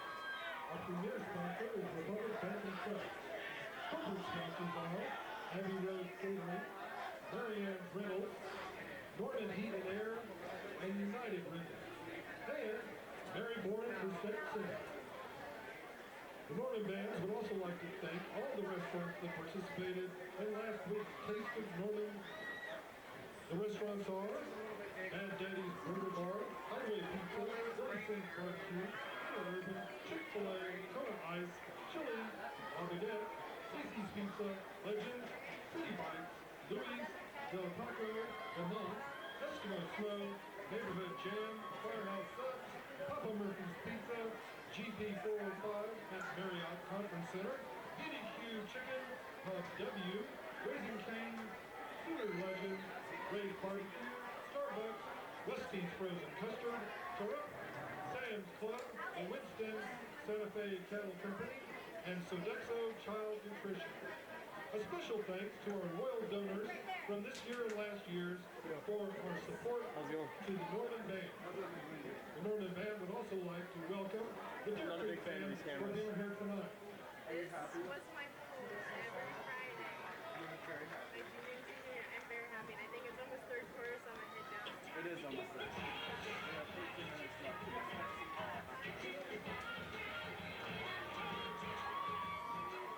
You would not stop CRI. This became my favorite. Whenever the I first hit record, my theater we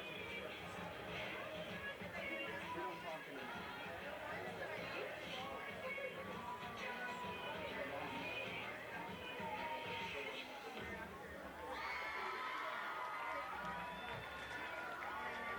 And welcome to the field for 2018 Norman Tiger Pop Squad.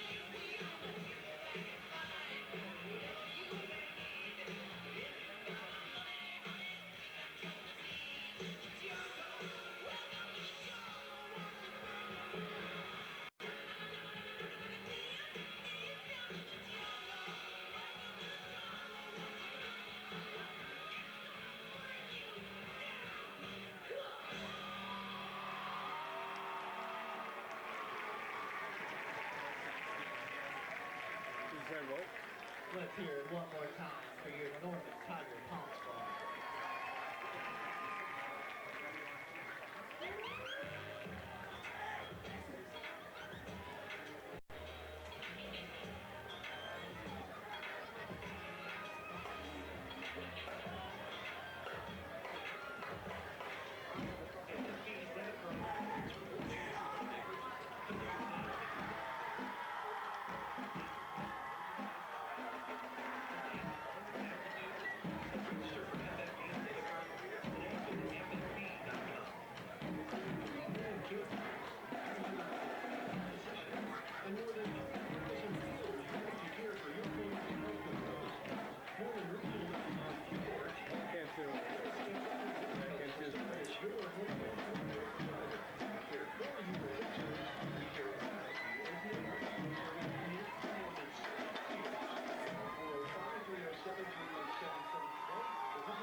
Contact your local State Farm agent, Cindy National, Julia Chu, Larry Todd, or Greg Ellen today. Football is an amazing game of teamwork, and everyone does their best to accomplish their goal.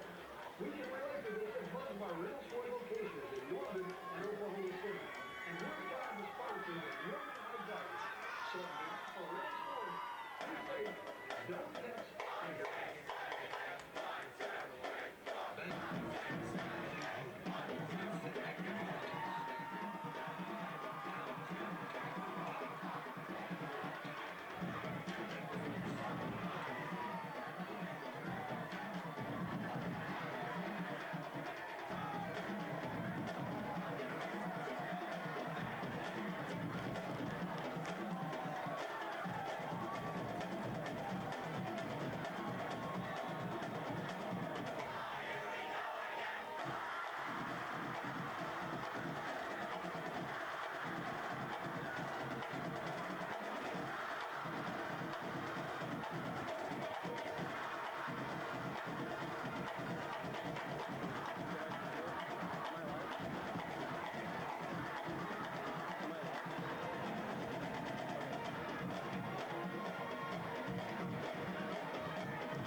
What do you want?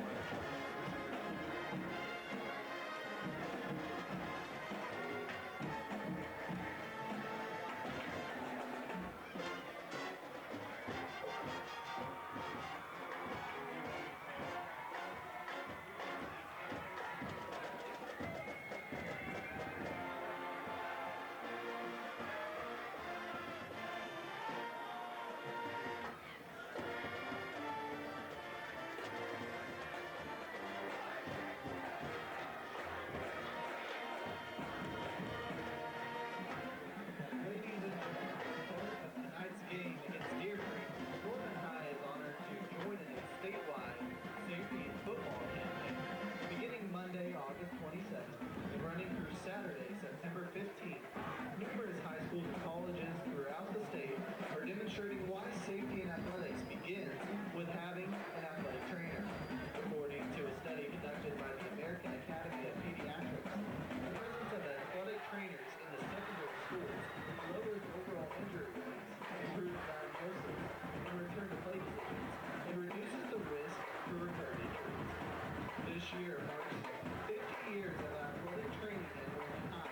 50 years ago, this season, Norman Public Schools was the first school district in Oklahoma to hire a full-time athletic trainer to provide medical coverage of its athletes. Dan Quinn studied at the University of Oklahoma and graduated in 1968. While at the university, he worked and studied as a student athletic trainer with National Hall of Fame trainer Ken Rawlinson. It so happened that year Dan Quinn graduated from OU.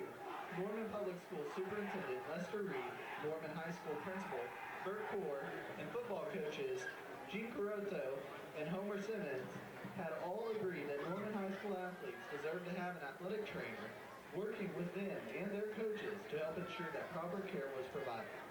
Dan Quinn was the person chosen to be athletic trainer and establish the athletic training program at NHS. He was hired as a teacher and athletics trainer in the fall of 1968.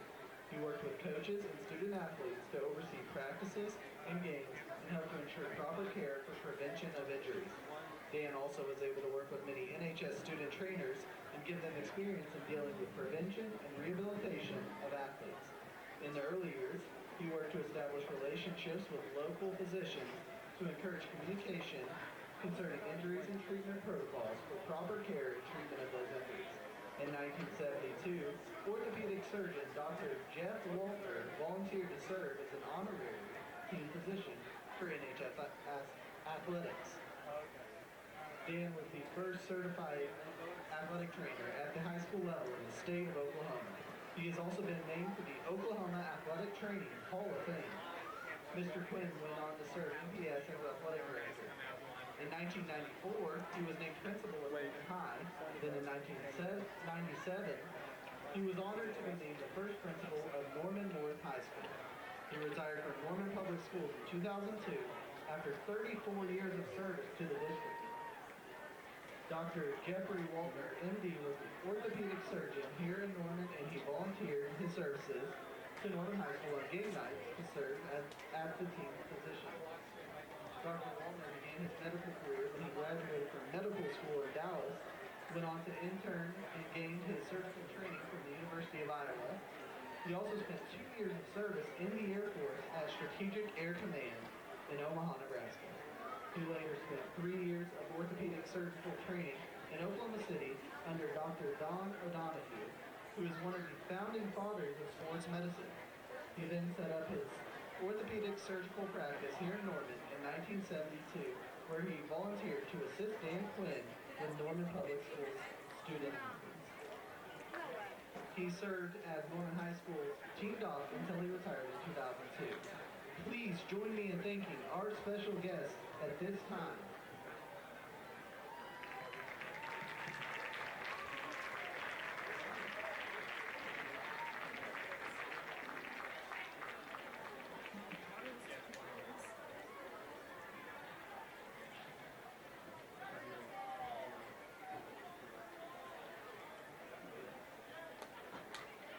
Fans, let's hear it one more time for Dan Quinn and Dr. Jeffrey Waltman.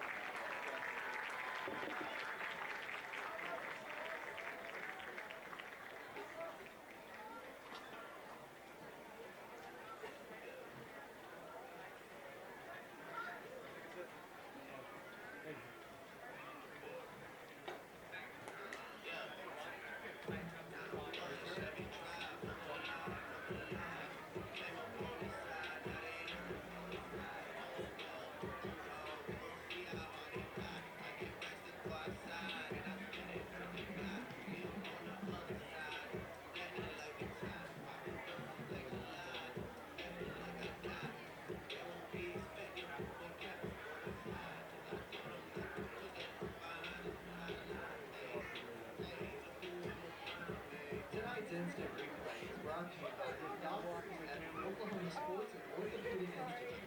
Thank you, OSOI, for your continued support of the Norman Tiger Athletics.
All right, and halftime is about to wind down here in Norman, and the rain apparently has wound down too. I just took a peek at the old weather app on my phone, and it looked like we could continue to have sort of non-precipitation falling. That would be nice after this week. I mean, it's been great. Oklahoma has needed the rain, but it's nice to see a cool fall type evening here in early September. Indeedly do. Now, teams are back on the field from their halftime talks, and we noticed earlier that there could be a change in the making on the special teams for the Antlers. The field goal unit was out here working on their snaps and kicks, and We had a new holder. we had a which different holder. Got me looking for Mr. Paxton Gary, number 1, who is normally the holder. And he got popped, or he actually He delivered. delivered a pop on the wide receiver for Norman, and he was slow getting up, and he had a couple other issues earlier on, and we don't see him warming up right now. We can't find him, so we hope Mr. Gary is okay. But I mean, he's a two-side player. I mean, he plays offense and defense, and he does special teams. So a lot like Diaz. Dylan Diaz, he's going to be. There's a lot of holes to fill there. So Right. hopefully he's okay. I'm looking for him on the sideline, seeing if he's out of his unit, out his shoulder pads off or something. I haven't seen him yet, but so if we see anything, we'll let you know. But There he is. We spotted him. His shoulder pads are off and his Okay. helmet is off. So all right. he's either under concussion protocol, which is what happens. You're not allowed to carry your helmet on. They don't trust you. So he's over there. It looks like his shoulder pads are off and no helmet. So he may be being monitored right now, which is great because that's what needs to be happening when these kids get dinged up a little bit. None of that stuff existed, really Right. 20 years ago. Right, you got your bell rung in the old days. It was just rub some dirt on it, and get Yeah. back out there. And Shake it off. Now they're very intentional about how they treat those potential injuries. He is standing up on his own. Yes, he is. And But he's talking to the with trainer. the it looks trainer. like. So at least he's aware enough. We've coached long enough. We've seen some Right. kids that have concussions, and that can just be a scary thing. Well, you probably had some. I've had some, and it's just you just don't feel right. And if you're allowed to continue to play, there's only one thing that can happen, and that's not good. Yeah. So Deer Creek will be kicking off. Norman deferred on the coin toss earlier, and they'll be receiving the ball first possession, Scott. So what do you think the keys are for the Antlers here in the second half? Well, I think the keys are to continue where they left off. We had put together some great offensive drives all through that second quarter after kind of being stymied in the first. And outside of that first scoring drive for the Tigers, the defense has been outstanding. They've given up a couple of big plays. Yeah. But really, it's been a bend, don't break, and they've forced a turnover. And they've given the ball to the offense in some really good field positions. Really have. So I agree. You put the ball in the hands of your quarterback, let him make plays like he's been making, and then just keep on. Now there's the first deep kick I think we've had all year. The year is young, but that is the first deep kick. Oops. And we missed some tackles Number 2. That's that. So that Mr. Willie, is that? No, he was number. That's Gunnar Lune. Gunnar Lune. That's right. Gunnar Lune on the Nice on the return. return. That's a great return for him. We had the guys, our gunners, what they call the Hawks or the gunners, the guys that are sprinting downfield, try to get there first and squeeze them into the tacklers. They were down there. He just found a lane and squeezed through there. I mean, the kickoff has got to be the most exciting play in football, is it not? Because every time you think it's going to go. That's what you want. You'd love to see that. I mean, It's as a nothing like it. spectator, Exactly. I don't want it to happen to us. So here we go. Tigers with their first possession. Xavier Smith Yeah. on the carry. And again, he's a load. I think that's probably what Coach Martin would probably, my guess would be at halftime was that, maybe let's put the ball in the hands of the guy that's really been putting up numbers. I mean, he went over 100 yards last week against Norman North. So I know quarterback Cade Horton, has been doing most of the heavy lifting in the first half. But that all kind of eroded away as the half went on, and Deer Creek was able to put the clamps on them. So Hekamovich on the carry that time. He was the first man through. we got 3rd and short. This would be great to get them so if off we the could get field another, right away. yeah, that's right. If we could hold it right here. So Cade Horton checks the sideline, gets the call from the coaching staff. Xavier Smith is in the backfield with Horton. So we'll see if the defense can be strong again. Xavier with the carry, and I think he's just over that line, yeah, where they're spotting. The line to gain looked like the 47-yard line. He got to the 46, so that was another antler down. It was a good run, and it was good defense and kept him from going a long way. Nope, that's Diaz is down now, number 10. That is not good. He's another multi-faceted player. He's putting together quite a phenomenal game, so hopefully this is something where he just has the breath knocked out of him. He's what they call the bandit in the secondary. What does that mean? It means he's closer to the line of scrimmage, and he's probably going to be the guy in charge of covering the backs out and the tight end in a lot of scenarios. But he's more of a physical player, more of a kind of a hybrid between a linebacker and a safety. So he's sort of gotten up under his own power there. We'll hope that this they're is looking not at a his serious back. situation. Not in the they're looking at the back of his. He's on his knees with his head down. So the referee's standing right in my field of vision. I got the field specs on him, but I cannot quite see if this is a cramp situation. I certainly hope so.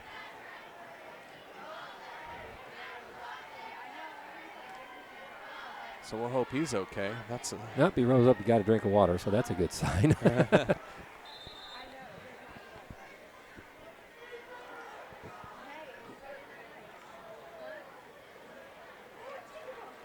So he's going to walk off under his own power. He's walking like he had a cramp or something in there. Yeah, he did. He doesn't walk like he's wounded, He's a permanent wound, right, as it were. Right. So get some fluids into him and rub some dirt on it, kid. So back to the old days there. Tape and aspirin on it, rub some right, dirt on it, you're good to go. All right, 1st and 10. Here we go. So from the 46-yard line, it's going to be Norman with the first down. Now we got 2 newbies in the secondary. So we'll have to see what they decide Norman to do. decides to do. Xavier takes the ball. And he's stopped at the 43-yard line. Pick up a 3 yards on that play. Ball came out late. Here comes Diaz. He's back in. Back on. So, we thought there'd be a lot of cramping last week because it was just so hot and humid. And tonight here, it really is good football weather, but that looked to be a cramp. Again, Xavier is the first man through for the Tigers. Picks up 3 more yards. So here we go, 3rd down and about 4 to go. Like you said in the first quarter, we're making them work. And, we're not giving up big chunks, first downs, on one play. So let's see if we can't stop them here, get them off the field.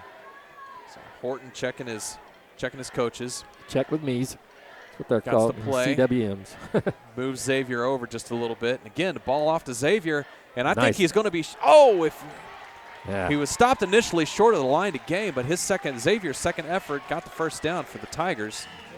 Number 52. And again, just by just about a yard. Now we got a Norman player down on the field. That's number 10. Xander Crawford met him head on, and we thought we had him stopped. He has to come off the field also. So Andrew Young goes down for the Tigers, and they're looking at him.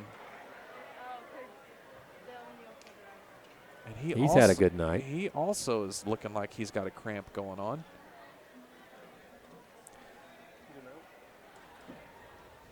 I don't get it. That might be. Weather last week should have had cramps all over the place. So he's coming off under his own with a little bit of a limp there. We'll see what happens with him. Definitely a cramp. So the ball will be on the 40-yard line. First down, 10 yards to go for the Tigers. Diaz. Actually, that's Diaz 35, on the Scott. field. Oh, so 35. Yeah, so they're I need to count they're good. well, that shine on the field Yeah. kind of throws you off a little bit. Horton and Xavier in the back. And Horton Smith takes the ball, finds a Touchback. running lane, and There's a hold. There's a hold. hold. Come on, ref, call that. You called it on us. Big run for Xavier Smith. My goodness. So that's going to be first down 10 from the 14-yard line. They're going to run a little tornado, a little hurry-up offense. Smith stays in the game. Horton with a designed quarterback keeper. Another Not much doing there. Picks Good up play, about boys. 3 yards. Good defense. And Horton tried to hold on to that ball as long as he could before he found a lane. Sometimes you see that where the quarterback lets all his blockers do what they need to do and before then he go dives and in then there. read it and find the gap and go. Little quarterback stretch zone play. They just blocking in zones and looking for gaps. Second down. Ball goes to Smith. Yeah. And he's through the line and into the end zone. Clearly that's the strategy that Coach Martin emphasized to his offensive coordinator, get the ball in the hands of 2-4. He's hard to bring down. He's strong, and he hit some good runs on that play. And his offensive line did a good job of making it easy for him to find some lanes. Exactly right. As well as the defense has played all night, they gave up a couple big plays on that one, including the touchdown run there. So maybe they'll talk with their coaches here after they get off the field. And Kind of deja vu. This is the same thing that happened in the first half. First drive was just like this. And this time the extra point is good. Almost got there, but drilled it through. So Grady Wade knocks through the extra point. That gives the Tigers the lead, 13-7 over your Antlers. There's 8 minutes, 32 seconds left to go in the third quarter. Well, the offense have been sitting over there for 3.5 minutes of game playing time, and but probably in more real time, about 10 to 15 minutes. So see if they can come out sharp. It was a good drive by Norman. They didn't rush. They took their time and they just ran the ball and kind of grounded out. And again, I'm beating a dead horse, but I think the coach has just kind of said, you know what, we've got a running back that got us over 100 yards, and he's touched it about 4 or 5 times. He did not touch it very much in the first half. I think they put a lot of it into Mr. Martin's hand, the quarterback, in the first half, and he did a fine job. But they stalled out. They didn't move the football on us after that first drive, and our coaching staff will make an adjustment. Guarantee that. Understand that with 24s in the game, he's probably going to touch it. Keep your eye on him, and come at him with more than one defender. Right. Because he's a load. And that was a drive where a couple of our guys got dinged up. I mean, had to put in some subs, and so So Diaz is well enough to return kicks, so he's back there. Good deal. And that's good news for the Antlers. And Elijah Allen will join him. 57 yards and 8 plays, according to the public address announcer. And in those 8 plays, Smith probably touched it, 5 times? Yeah, I think you're probably right. Grady White in to kick the ball in kickoff formation here for the Tigers. And he's pooched it a couple times tonight, sort of a deep onside kick. Let's see what happens here. And sort of another squibby kick. Little knuckleball right into Diaz's hands. Let's see if he can't find it. Dylan Diaz has it. Oh, don't go backwards, son. No hole for him. So he's tackled at the 17-yard line.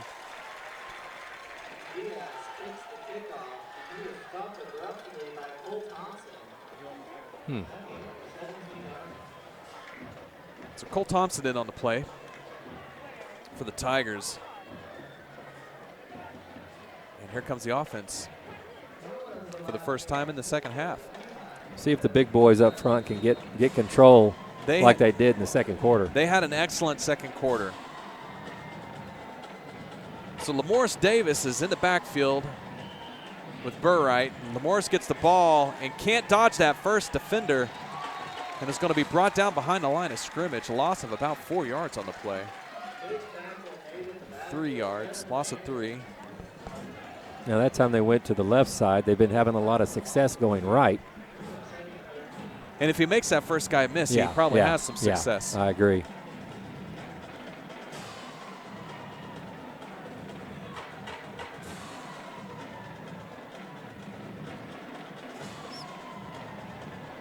So Jarrett Burright, Lamorris Davis in the backfield. Got 3 wide receivers. Ball goes to Lamorris on the left side again. And again, he's met right behind the line of scrimmage. A loss of about 1. So You know, I took a look at the wide receivers that Jarrett has to throw to right now, and I don't really remember calling any of them their names last week or this week. So I wonder, you know, in this scenario, do you want to try to make that throw to that kid that hasn't caught the ball? that's a you don't good want to make question. a mistake down here and suddenly find yourself down 2 That's possessions. Right. That's so. right. Diaz in, Davis off. So Burright and Diaz in the backfield.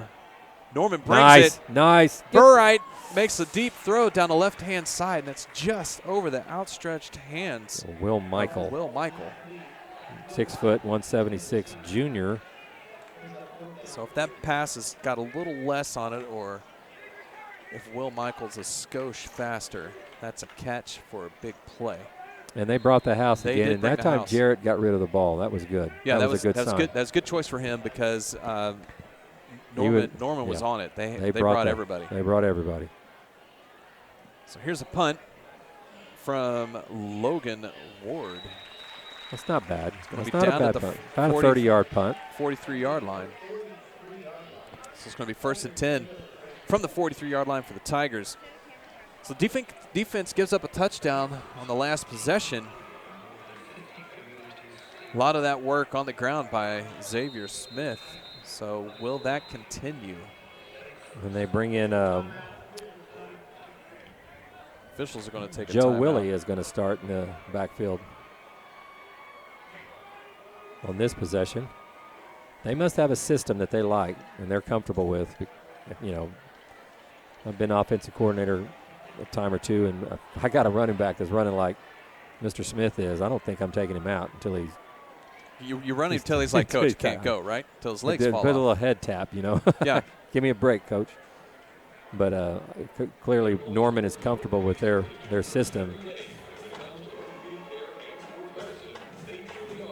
So we got a timeout on the field. I didn't see that either team took that one. This was an official's timeout according to the near official. And I think they're selling ads over here on the big screen. And so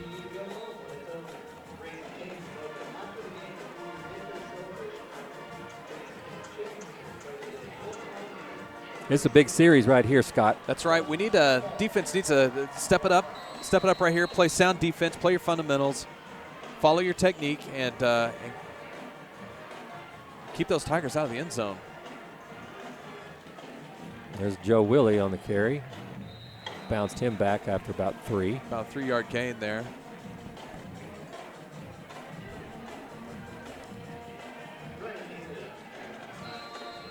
So Norman's got 3 wide receivers, 2 right, 1 left. Willie in the backfield. Horton hands it off to Willie up the middle, and he found a little crease. Nice tackle in there. Gains about 4.5 yards on the play to the 35-yard line. 3rd down and about 2. Number 29, Dylan Beers, the big hit right there, stopped him in his tracks before he could lean forward for a first down. 3rd and short. So This is big. Willie stays in, and he gets the ball, Come on. and it's going to be close. Depends on where. Stretched out, I think, unless his knee hit before. So the referee on the far side says it's 1st down. So 1st down and 10 Tigers.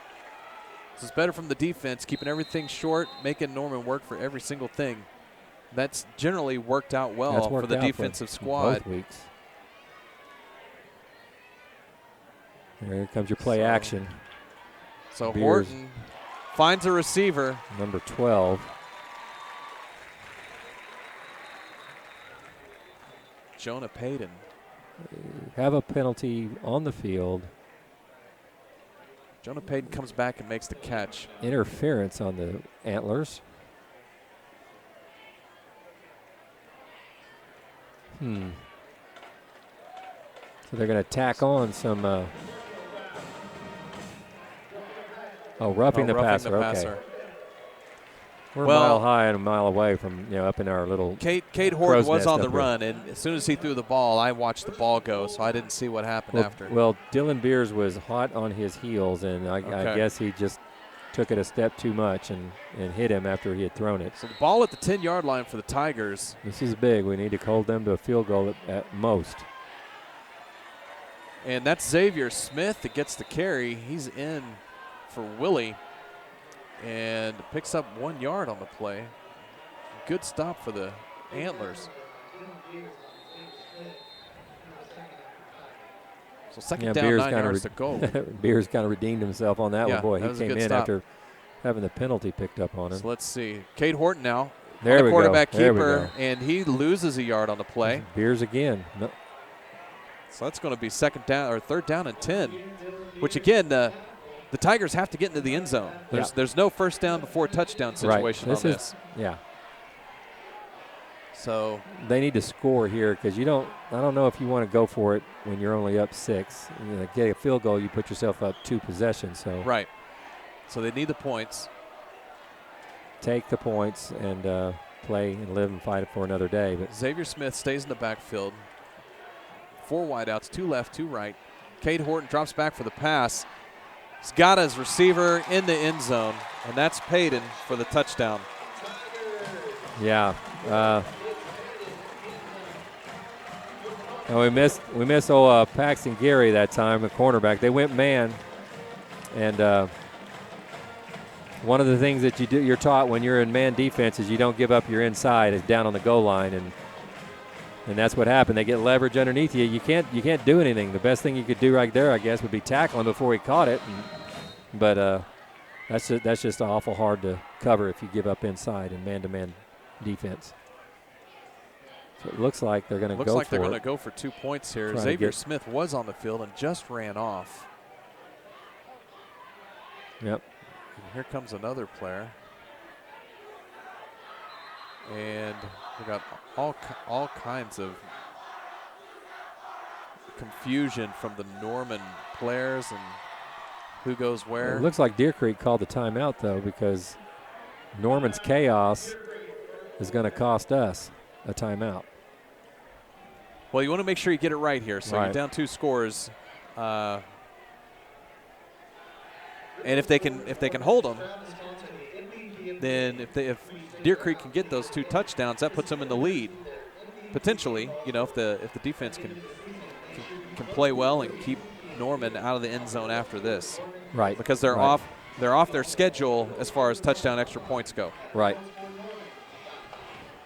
So you just got to ask, is that something you want to do right now if you're Norman? I think we're feeling, and no disrespect to the kids that are playing, but Paxton Gary is he is one of the stalwarts on our team from what he's done last week and what he was able to do this week, and he's out.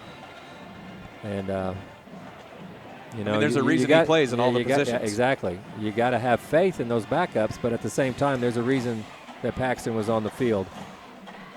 Outstanding player. And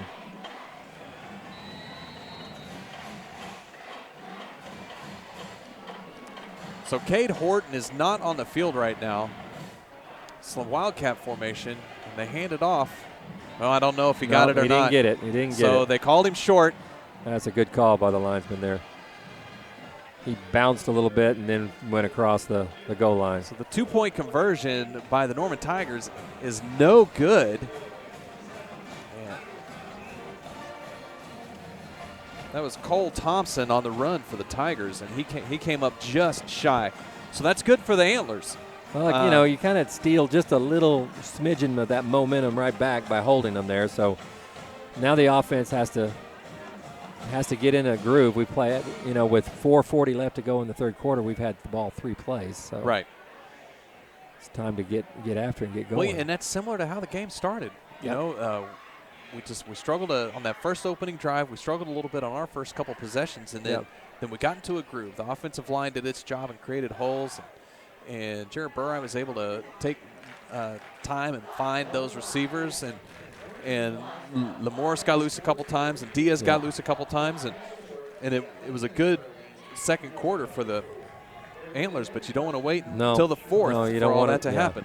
And the thing I think we're seeing here is, I made the comment earlier in the game that Norman is an extraordinarily physical team, and that physicality wears on you after a while. And we matched them pretty much toe-to-toe there in the first half.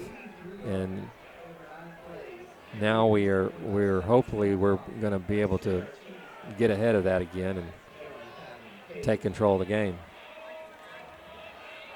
So Grady Wade's in to kick the ball off for the Tigers. He's had one kind of pooch out of bounds and two sort of long. One was a knuckleball almost last time. Like it's been an adventure every time he's kicked it.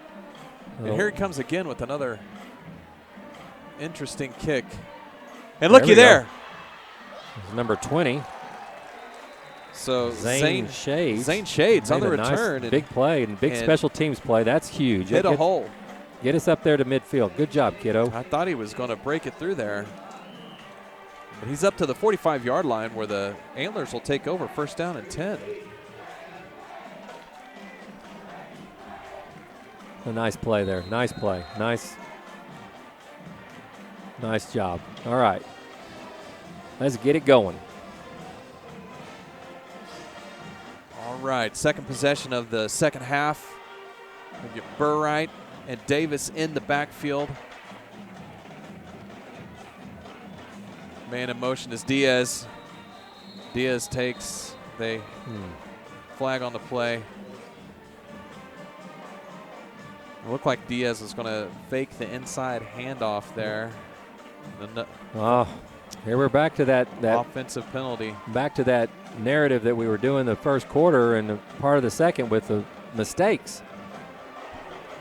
Had an illegal procedure there, so that's going to cost us 5, put us behind the chains.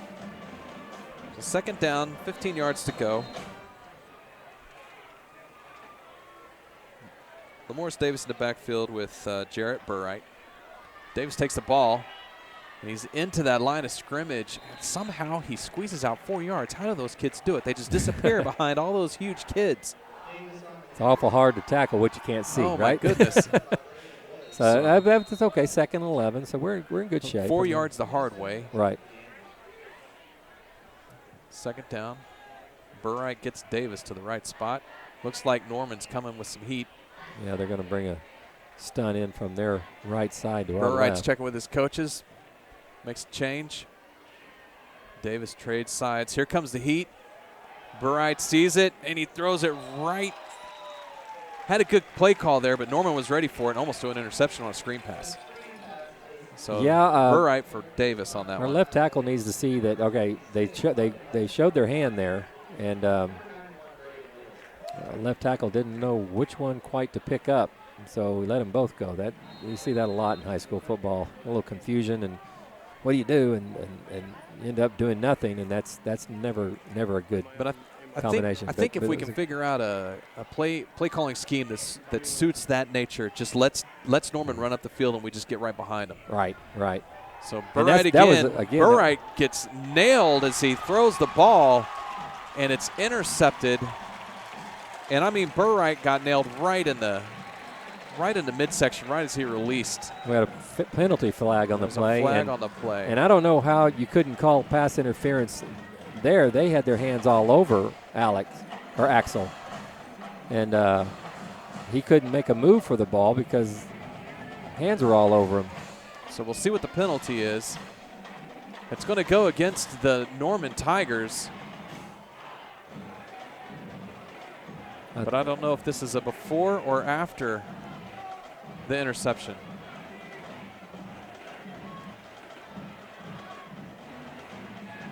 So it looks like Norman's going to keep possession of the ball. Yeah, post-possession penalty. So the result of the turnover is and the penalty is going to be the ball on about the 41-yard line. So that's no different than a punt, actually. Right. Maybe a little, maybe not quite as much field for Norman to work with if Deer Creek had punted the ball. So it's defense again, and big defensive series here. Right. That's Jarrett's first interception. If I don't recall one last week, but don't have that official stat in front of me. But So Xavier Smith picks up the ball, trying to get to the edge, and he makes a great spin move. we Picks gotta up make about those tackles. 14 yards. Physical offensive line and physical running is wearing on us.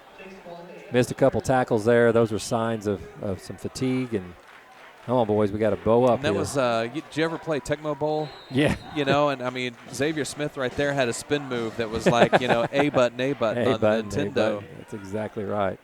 So again, Smith with the ball in through the line, and now they're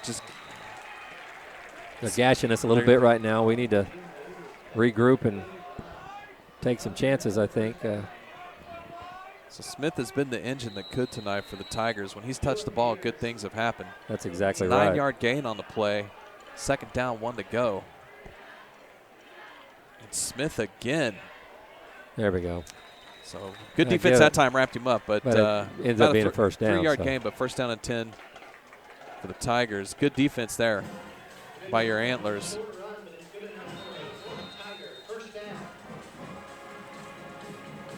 Parker Johnson there on the stop, only 2 or 3 yards. But like you said, it was enough to get the first down. They've been playing with house money, getting that Smith goes in second motion, and short. So, and ball goes to number 5. Yeah, That would be Hekamovich. So Hekamovich was in the backfield that time with Smith. Smith ran away, and Hekamovich picked up the ball. About a 4-yard gain on the play.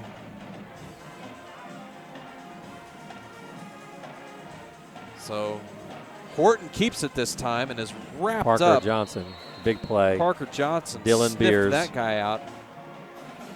And that Johnson, Beers have really been playing. They've some We've tough said their football. names a time or two tonight. Xander Crawford also in there on that About play. Third down and 6 yards to go or so for the Tigers. Let's see if the Antlers can't put together a really good stand here. And stem the tide here. Right now, Norman's coming at us in waves. And So Smith stays in the backfield for the Tigers. Lines up right next to Horton. And Horton drops back to pass. He's under some pressure. Bring him down. And, and he escapes. He escapes the pressure and picks up about 15 yards on that play. Thought we were going to have him in the backfield. We had him. Squirmed right out. Dialed up the right pressure. And it's a good defensive call. That's right. And again, it comes down to just little things, just little technique, Again, not little fatigue is starting to set in. Yeah. So Willie gets to carry this time, and he picks up 10 yards. And, maybe this is why they rotate their running backs. They got fresh legs back there running hard. Yeah, no break. There's no break from the backfield. Hechimovic and Hekamovich. Hechimovic, yep. And then you've got Willie, and you've got, the quarterback can run, Horton. And, of course, you got Smith. Cole Thompson now is in the backfield. So let's see what happens here. He's going to take it. Cole Thompson picks up the ball and makes the corner, and he's in the end zone.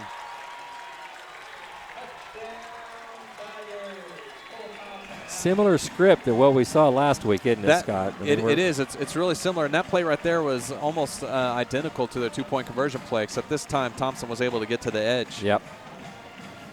So, yeah, it is similar where Deer Creek was able to. They weren't making huge mistakes, but in the second half, Southmore was just able to kind of slowly pull away, and Norman's done the same thing here. Doing the same thing, exactly. So the extra point by Grady Wade is good. So 56 seconds left in the third quarter. The Tigers are on top 25-7. And the fact that they're running the ball so well is causing a different opponent to show up, and that's the clock. Right. When you run the football, the clock doesn't stop, and so they are having so much success just grinding it out with the running game that not only are they scoring, they're making a very short window for comeback on our part. And the times they have thrown the ball, they've ran. Yeah, like yeah. Like Horton that time, there, he's scrambled around. So This is a really, really important possession for the Antlers. They've got to get points on the board from this possession. And credit the guys up front. They're really doing a good job. Big old kids that I think are we just. forgot to add up the weight of those guys at the half. 28 plays and 2 minutes and 47 seconds.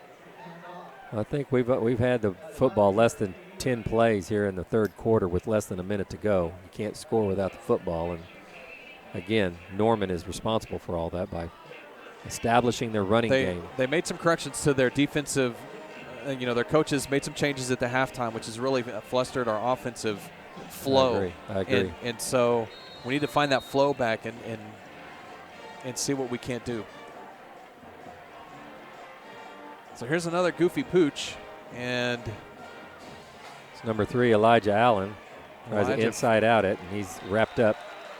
tackled at the 22-yard line. So the offense will take the field with about 50 seconds left to go here in the third quarter. And Burright will need to keep our eye on him because he got hit pretty hard on that interception the last time Deer Creek had the ball. Yes, he did. So we'll have to see how Deer Creek adjusts to this. Well, I mean, it's not, it's no time to panic, but at the same time, there is a sense of urgency that you got to put in your players, and we can't make mistakes.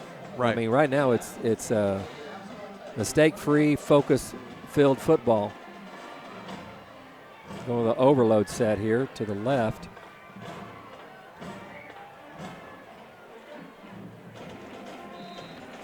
So Burright on the quarterback keeper ekes out a yard. Norman defended that really well.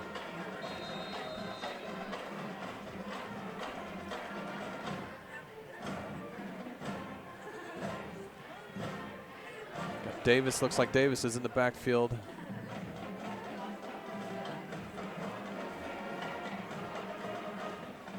Deer Creek goes with a pretty tight set here. We're going to go overload again. It's a good throw. A little Pass, behind. pass intended for Will Michael, just a little bit behind him. And that was what the point you made earlier about Horton is that on the move, you can't, you have to, the ball tends to go left or right on you a lot easier or high. And that time he threw it just a little bit behind. When his offensive line has given him time to throw the ball, he's been on the amazing. money. So Yes. we'll have to see. Third down, 9 yards to go. And I mean, I'm not saying that Michael didn't do the route exactly right, but you would be amazed at how many times these incompletes that we kind of throw all up on the quarterback is because the receiver broke early or the receiver didn't turn around in time. Like a timing. Exactly. Timing is everything, and it's a 50-50 deal. You want the ball there, but So Burright on that one. Faked me play out. action to Faked me out. I Lamarce thought Davis, more- and I thought he still Davis. had it. And he is tackled for a loss on the play, a sack, and the offense sputters again. And going into the fourth quarter that'll now, be the Scott. end of the fourth quarter, or that'll be the end of the third quarter. Yeah. So the end of the third quarter, and almost shades of the first quarter all over again. Only the Tigers got the points They that got they the didn't points. get in the That's first half. This was a quarter that was dominated by the Tigers. Deer Creek clearly on their heels. I'd be interested to know what the time of possession for the Tigers was in that quarter. I bet they had the ball every bit of 8 or 9 minutes. I would completely agree with you. I think we had the ball maybe, and I just can't remember in that second possession, did we get a first down? I'm not recalling, but we had it sandwiched around 2 3-and-outs on just 3 possessions the entire quarter, and 2 of them were 3-and-outs. So yeah, that at least 8 or 9 minutes of possession for Norman, and they're about to get it back again. Thrown it. They've kept it on the ground with running back by committee, primarily Xavier Smith. Mm-hmm. Yes. So Logan Ward lines up in punt formation. Number 2. is the Gunner kid, right? Yeah, Gunner Mark. Luna. That's right. Yeah, Gunner Gunner Luna. Luna. That's a great name. That's a fun one. That's a tough kid name. Gunner Luna. So here comes the first play of the fourth quarter. Snap is good. Punt is on its Nice. way. Backs Backs him Gunner up. up to the 46-yard line. And Gunner slips right in between the two runners for the Antlers and picks up about 4 yards. 37-yard punt there by our man Logan. Good You know, punt. Logan's had some good punts Yeah, he has. already this year. He had several good punts last week, and he's had a couple of really good ones this week. So That's a weapon that people don't realize. You know, a lot of times is having a good punter. If you have a good punter, you can flip the field in one play. right. Knock that ball about 40, 45 yards, and you know that's always huge. So the Tigers will take over at the 46-yard line of the Antlers. Looks like Xavier Smith in the backfield with Horton. He gets the ball. And Oh. spins around There's Diaz. and is met by Diaz after about a 1-yard gain. We'll see if the forward progress gives him 2. That's a great individual effort there by Diaz.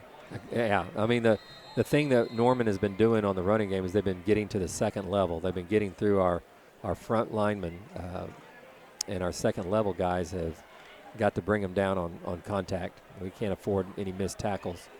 So they're going to put trips to the field here. So second down, so about 8 yards to go. Horton with a little Quick bubble pass. screen. Yep, bubble screen. Yep. And Deer Creek had defended that pretty well.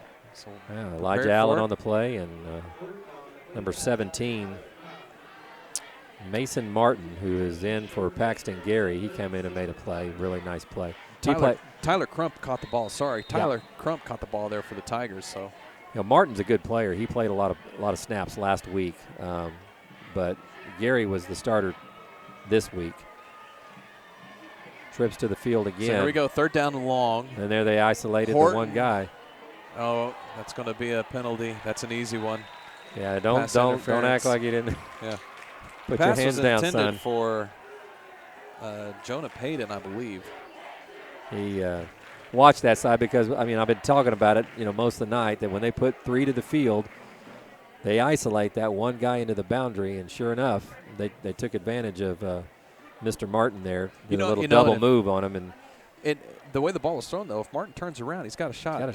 He's got a shot of picking that one off. He played the player instead of trying to find the ball. And, you know, that's the thing. It's such a, you know, every mistake a defensive back makes is exposed, and everybody in America can see it when they're watching. So other guys can make mistakes, and nobody would ever know. Right. But I mean, that's why they say they call those guys that they're on an island. Yep. Well, so Smith takes the ball again and is met at the line of scrimmage. Yeah, we got him that time. So it's good defense by the Antlers. Gain of 1 yard on the play, second down and 9 yards to We're go. starting to put more guys in the box, and I think that's why they went deep on that last play, is because we're gearing up to stop the run. We got 7 guys in the box right there. Horton drops back to pass. He's got a little bit of pressure and moves out of it. Ball into the end zone, and it's going to be caught. He caught it, but it was out. Yeah, he's out of bounds. But he's not in bounds. That was a great catch. Canadian football is a touchdown. Great catch by Harvey Cooper. Well, good thing we're not playing Canadian football. Good thing we're down here in good old Oklahoma. It's already snowing up there, probably. Yeah. So third down, 9 yards to go. Again, big play for the defense. And again, you're in that fuzzy gray area. So if the defense can get a hold here and the offense can get up the field, good things can happen. 10 minutes in the game. This is probably one of those key moments that definitely have to go our way. I mean, Norman's had the ball for 2 minutes so far. Oh, little screen action for Xavier Smith. Falls incomplete. Now it's found his fourth kryptonite. down. We found the man's kryptonite. Throw him the ball. So now it's decision time for the coaching staff. What are they Looks going like to do? they're going to go for it. I mean, this is probably an easy call for Coach Martin to make. You know, you can't kick a field goal. You don't want to punt it, and you got a 19-point lead. Trey Hekamovich comes on, and he's carried the ball a couple times tonight pretty effectively. Let's see where he lines up. So he's gonna start off on the He's in the wing spot, the little slot right there over on the right side. Xavier Smith in the backfield. See what happens. So Horton's going to So drop they're back gonna to go pass. max protection, and they're gonna looking go in the deep. end zone, Oh, wow. and it's as an easy pass and catch. Pass is complete to Andrew Young. Angelo Clark on the coverage, and Touchdown Tigers there.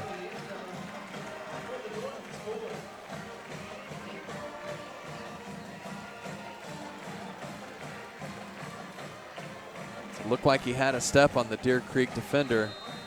yeah, again, I mean, when you're playing man, you just cannot give up the inside, and we went man on that. It looked like man free, but clearly Angelo was one-on-one with that receiver, and he got the inside leverage, and great pass, easy Good catch. pass. Yep, pass and catch there, just like you draw it up in practice. So the extra point is good. 9 minutes, 54 seconds left to go in the fourth quarter. The Tigers stretch their lead to 33-7. And here's the deal. I mean, we're playing Division I teams, and So why don't you You talk go- about that a little bit? What's Division I mean? in Class 6A, about 5 years ago, I believe it was 4 or 5 years ago, they decided to split the 31 teams into 2 divisions. One of the 6A teams decided they weren't going to play football for a season or 2, and they didn't want to be in either division. And so, anyways, long story short, you have the big schools, or Division I. Those are the schools that have school enrollment anywhere from 1,500 to, like Broken Arrow is over 4,500. So Jinx, Tulsa Union, Jinx and Broken Tulsa, Arrow. most of Tulsa school, all the East Side schools, Owasso, all of those schools, I believe, are in Division I. And then the bigger schools down here, the Norman schools, the Edmond schools. I think Putnam North is still on that, in that division. top division. And so, you could play anybody in the non-district games. And, Coach Stanley decided, we're going to play the big boys in our first 2 games and then get into district play. And Deer Creek's in that second division. yeah, so Deer they're Creek, in their the enrollment smaller is 6A smaller, school, yeah. right? And you got teams like Midwest City, Choctaw, Deer Creek, Stillwater, schools like that are a little bit smaller, and they're trying to make the playing field a little bit more equal for the bigger classes. So Diaz and Elijah deep for your Antlers, and this is going to go to Elijah, and let's see if he can find a hole and make something exciting happen. They're clearly kicking. Oh, and he drops the dropped it. ball, and it looks like it's recovered by Norman. And that is Oh, that is boy. unfortunate. Yeah. Clearly kicking away from Diaz. Right. So the Tigers recover the fumble. And you got to wonder, our defense has to be fatigued. They've been on the field a lot in the The second whole half. game, the whole half. I'm sorry, but yeah, you're right. We got guys out there that are trying. They're doing their best, but we got some pretty good players standing over there injured, and and it's just awful hard to stop a physical team like Norman.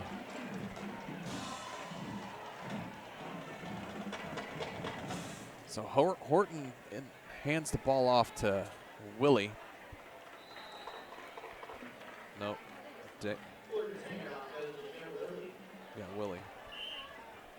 Joe Willie. Joe Willie. Sounds like a baseball player to Yeah, me. right now you're playing for some, for some respect here. Coach Stanley said in his pregame interview that his kids never gave up. They fought to the very end, and like Right. you said, the score was not indicative of how well we played Right. against Southmore. But right now, Hekamovich on the carry that Yeah. time. Norman's just pinning their ears out and running downhill on us, and our kids got to just keep fighting, keep working, try to stay mistake-free. So it's going to be third down, about 5 yards to go. Xavier Smith has not been in for this particular series. Well, Horton checking the sidelines to see what his coaches want him to do. Willie moves over. And it's a quick Hitch out. route, a little quick hitch route. And he was that play is what you call a first down play. Right. Get You go 5 yards. Yeah, run him off, run that run that corner off enough to just stop in your tracks and turn around, and the ball should be just about there when you do it, and it's a good first down play. Kyler Keenan on the catch for the Tigers. Flag on the play. Now I wonder, Deer Creek, if this is going to go against the Tigers, Deer Creek had a similar situation happen with Diaz earlier who went in motion. Right. Yeah. Same thing. It's the exact same look. Yeah. So I wonder if that kid coming It's called in a motion. jet. It's called a little jet motion. They come across. So what's the rule on that? Because now that's been called on both teams for a very similar looking play. Well, I don't know if it's in the motion. I think that both times the lineman twitched, and because it's a timing deal, so linemen have to sit a little bit longer as they wait for the jet motion to get across. But so Willie on the carry. And it's just chewing up clock with the running game here. Check that. Ryan Haley on the carry. So yet another running back for the Tigers.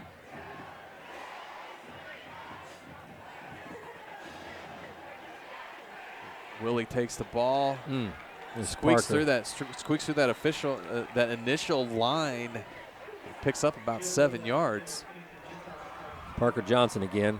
He's played a heck of a game. So it's going to be third down and about 8 to go for the Tigers.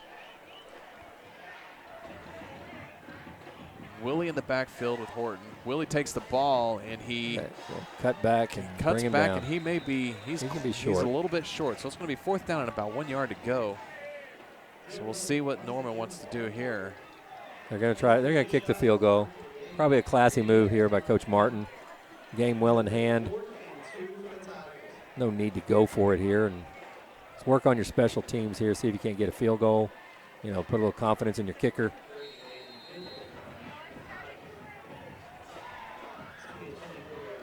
So, 24-yard attempt. Grady Wade. Cooper on the hold. Snap good. Kick good. Well, he kicked that like he knew what he was doing, didn't he? Sure Boy, did. that one might have been good from about 35. You could have backed him up a little bit. So that was a good field goal for the Tigers. That's a smart move, and it's a classy move by Coach Martin. You don't want to just – you've got a chance to score. You want your kids to score. But you don't need to go for it on fourth down there. And you got a good kicker. Give him some confidence. Let him kick it through the uprights. And next play. So 6:43 left in the ball game. Tigers 36, Antlers 7. It's been pretty much one-way traffic second half. Yeah, absolutely. It's been dominating in the second half. But again, it hasn't been that necessarily the Deer Creek's making giant. They're not making big mistakes. I mean, they've given up a couple of big plays, but it's not like somebody's blown a coverage or they've been completely out of position or. They've shot themselves in the foot a couple times with penalties. Right. But for the most part, I mean, Norman really has had to work for everything they've done. You're right, and they've done their part a little bit better than we've done our part. But that's not an indictment against our defense or anything. But yeah, they've had to work for it, and every mistake that's been made, Scott, are what they call fixable mistakes. They're not terminal. They're fixable, and they'll work on it this this week, and then next week when they face Stillwater at home for the first home opener, they're going to be ready to go. They'll be a little bit better than they were this week, and that's the hope. You always want them to get better every week. Learn from your mistakes, learn from a defeat.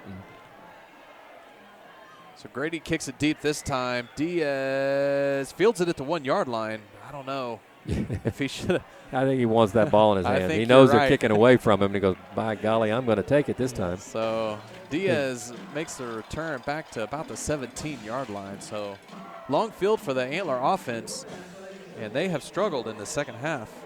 In that second quarter and towards the end of the first quarter, they were really getting some good chunks of yardage. But I think you said it best, Scott. You said something Norman did. They dialed up something that has put us on our heels offensively, because we have been able to do very little of what we did in the first half. And so the adjustment by the coaching staff on Norman has been impressive, because they have definitely put the clamps down on us. So another fumble on the play is Morris and Burright couldn't figure out who was going to have the ball, and Norman recovers at the 15-yard line. So the Antlers just. Well, you know, it's been raining all week, and as they say, when it rains, it pours. Yeah. And, boy, just can't get anything good to happen for us right now. No, so that's happened. So both teams have had a situation like that, though, too. You know, on these run-pass option things, and like, I got it, you take it. Norman fumbled earlier in the game, but was able to. They recovered their exactly own. right. So, yeah. So we had a fumble kickoff return a minute ago. We had a miscommunication in the backfield on this one, and a couple of mistakes. But again, not fixable. Yeah. Yeah, fixable, not terminal. Ball security.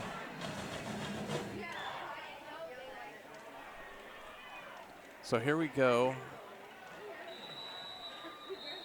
Tigers. Got Smith in the game.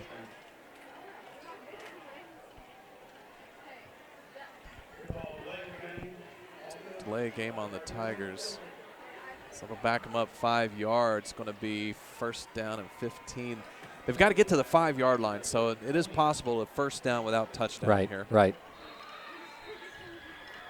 And no doubt they're going to give it to their horse in the backfield, number 24. Smith is back in. Yep. So Horton and Smith in the backfield, and nice Horton play. keeps it. Little bootleg. Deer Creek keyed in on Smith, and so much. Horton boy, you got that right. He had room to run around the left side, and he picks up about 14 yards. 14-yard pickup, and that great misdirection. You know, we're sitting there looking at 24. I'm sure the boys down there were looking at 24, and they run a nice little bootleg with Horton. Great call. Caught our defense watching Xavier a little bit. Xavier takes it this time. Play. And picks up about 3 yards, good for the first down. So it'll be first and goal from about the 4-yard line. The first possession of the third quarter, the second half, he ran that same play for a touchdown. So yeah, got an injured Antler on the field. Like a cramp. It's Diaz. He's holding. Looks like he's trying to hold that calf. Yeah. We think he cramped up pretty bad in the first half.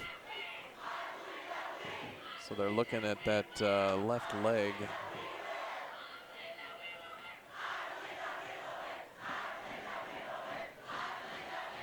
Trainer was sort of had a hand on that left leg and figuring out he's going to be all right, I think.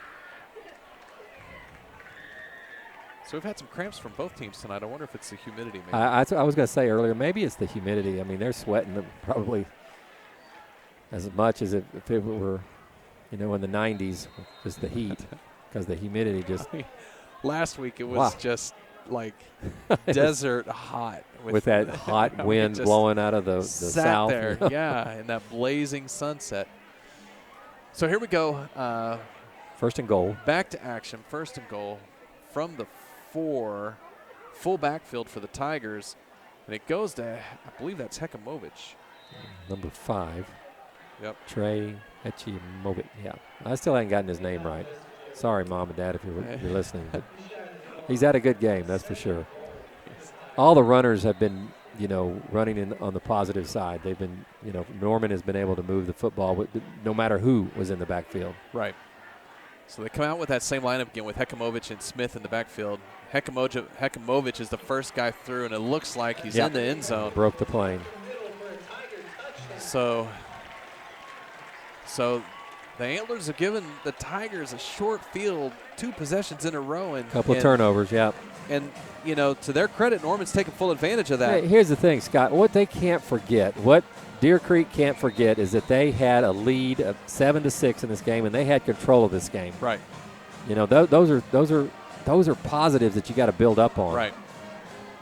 And I know you look at the score, and we're more of a results-oriented society, but at the same time, in the life of a football season, what are you going to pull from this? Well, the fact is that you played really, really well.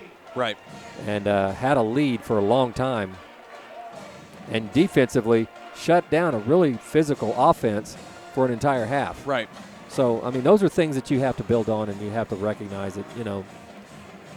life will move on and we'll get better, and hopefully we'll be able to answer the bell one more time next week against Stillwater at home in a home opener.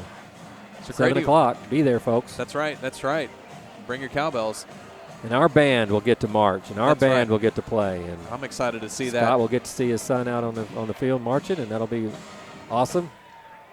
He's in charge of the bass drop, my son. Okay. So whenever that occurs, we'll feel it. Okay, good, good. So Well, you're going to have to coach me up on that because I can't coach you very much. neither of my children got into the band very I much have- or musical instruments at all. So. I have no musical ability in my body at all, and all three of my kids play multiple instruments. So, Mom. So, yeah, it had to come from Mom's side of the family. Well, we've got 5 minutes, 47 seconds left in the fourth quarter. The extra point by Wade was good. That takes the Tigers up to 43. Deer Creek now just needs to settle down, ball security, and just See if they can't move the football. and just Yeah. do good here. Run some good plays, get some positive. You know, Norman's one of those bigger schools. They're in Division I. They're going to have their second unit in more than likely. Get some positive mojo about you. You know, move the football on these guys. So here Yeah, comes you know. Diaz again on the return. And he's going to be up to about the 27-yard line. No, that's Elijah. Elijah Allen. Oh, was that on Elijah? one, They yeah. traded sides? Yeah, I didn't think Diaz was back there for a second. And I thought, well, maybe he is. You can't see their numbers very well. We're, like I said earlier, we're a mile up and a mile away. Up here in the Crow's Nest of Norman High School Stadium, Harv Collins Field. And survived the pregame rain and standing in the puddle Standing with in all the water, the, standing in the water with all the electronics plugged in right behind us. So There we Lamorris Davis on the carry slips a tackle there, and he's got a great run up to about the 47-yard line. So that's something positive right There there. you go. Yep. Yeah, 20-yard run. Going to get that adrenaline going back in you again. that's right. And grind out some plays here. Get the offense into some rhythms. Work on some fundamental. Work on some technique. And sometimes you know it's hard to tell when you get these kids out here, but sometimes it's just don't try and do too much. Just do what you're supposed to do. And there goes Lamorris again on another great run up to the 28-yard line. Yeah, they've run the good same runs in a row. play. Run the same play 2 times and caught the now he's cramping. And caught the outside linebacker looping a little bit too wide on their stunt. And we've been running right up underneath him for big yards. So this is good job from the Antler offense. About Davis has counted for about almost 50 yards on those last two. On those last 2 two carries. runs, yeah. So Burright and Davis trying to sort it out in the backfield. And here we go. There it is again. Here we go. Same Davis play. again. It's almost the exact. Yeah, it looks identical. And Lamorris shucks and jives and jukes his way all the way down to the 21-yard line. About a 9-yard gash. You know, they're taking advantage of a very enthusiastic defensive end over there that's really running upfield, and we're just cutting right up underneath them. And you know, probably the normal defensive end would stay set there and read, but you know, hey, I'm in the game. I'm going to go Right. make a play, run upfield, And sometimes it's hard to remember that too. You Yeah, don't, you don't yeah, have you're- to. Don't play above yourself. You know. right. Just do what you're supposed to do. There's a good defensive play. That was a nice play. So Lamorris is caught right at the line of scrimmage, maybe loses a yard, back to the 3-yard line. Norman subbing in some players here. So they've had guys in and out Yeah. past couple plays. So we'll see what happens. It's 3rd down and about 2 yards to go for the Antlers. They've run virtually the same play Right. every time Yeah, on this. There may be something different on the block. Well, here's the thing, Scott. And I don't want to beat a dead horse here, but they're running right. Mhm. They've had had so success much success running on the right tonight. side, yeah. So here goes Lamorris, and it depends on his forward progress. And that lineman on the far side has him just Yeah, Just depends if they put it shy. on. What John Gruden always say. Well, it depends if they spot it on the right foot or the left foot. yeah. So let's see. It looks like they Lamorris put- had to get to the 20-yard line. The chain looks from here like it's on the 20-yard line, and they're Well- going to measure. They're going to take a measurement. Well, the Deer Creek Right. offense has had success running towards the right-hand side tonight. They really didn't do that at all until just now. They had success in that second quarter, and they didn't do that very much in the third.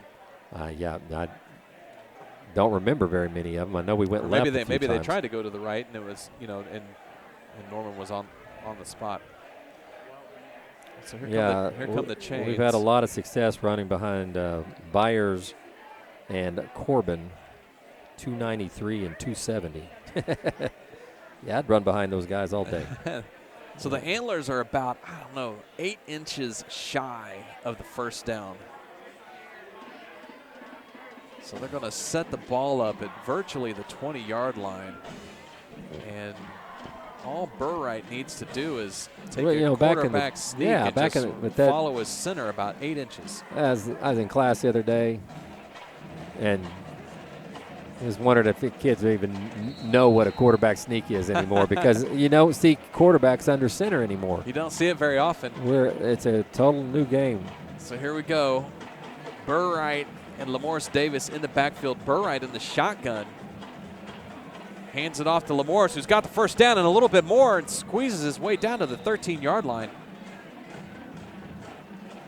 Well done. Good run for Lamorris Davis. We got one of our linemen down there. Yep. One of the big boys. So Aaron Corbin, slow to get up. He's one of those guys on the, I believe on the right side, that has been doing such great work. He's our right guard.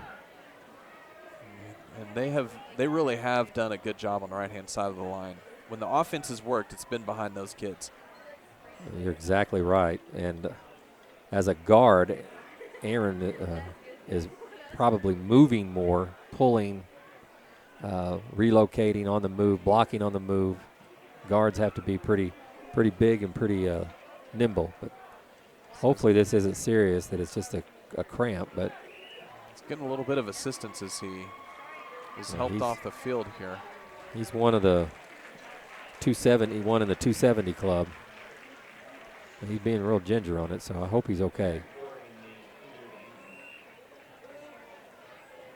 Well, Lamorris Davis picks up the first down. Ball will be about the 13-yard line.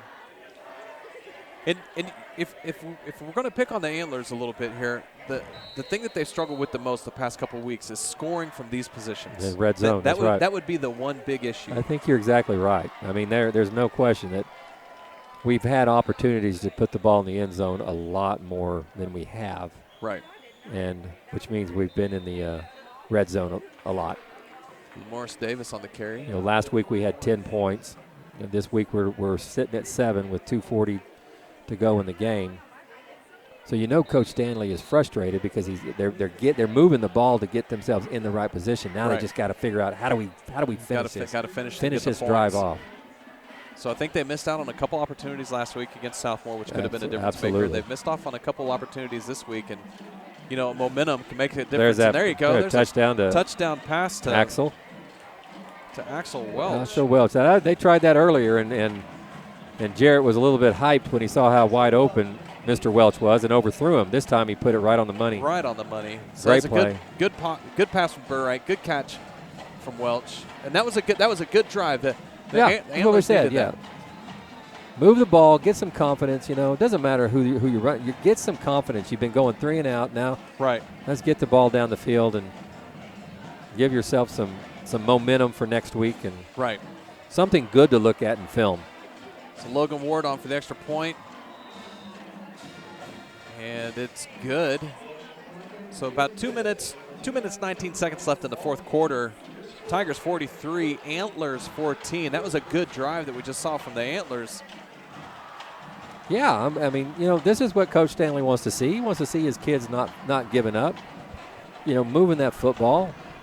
I mean, he knows that the 2 fumbles did his team no good at all. I mean, if you take those 2 touchdowns away from, practically on our doorstep, right. I mean, you take those 14 points away, it's 29-14, 2 minutes to go. I know it's an uphill deal, but still, the onside kick here, hopefully get the ball. I mean, I don't know. I mean, you crazier look things at, have yeah, happened. Crazier things have happened.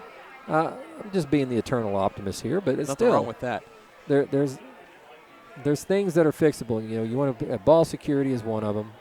Coach talked in the pregame interview. You know, got to take care of win the turnover battle. You know, and haven't been able to do that tonight. I've had a couple of fumbles and an interception. And the fumbles, the interception, you know, probably wasn't horrible because No. it was like a punt. But the two fumbles, No, they hurt. down on our end of the And, field. That was and you tough. pair that with not being able to finish a drive off once you get inside the 10-yard line. Right. And that's the difference in the game, really. I mean, Yeah, just those four, you know, the two fumbles and the two drives. You don't. Yeah. I and mean, the so thing- you're yeah. there. So Scott, you're right. Really that there. It doesn't have to be a major thing, a major mistake that turns the tide of a game. It's a little thing, like you said. And those little things add up. And you do two or Right. three of them, and Right. you find yourself on the wrong end of a 43-14 game.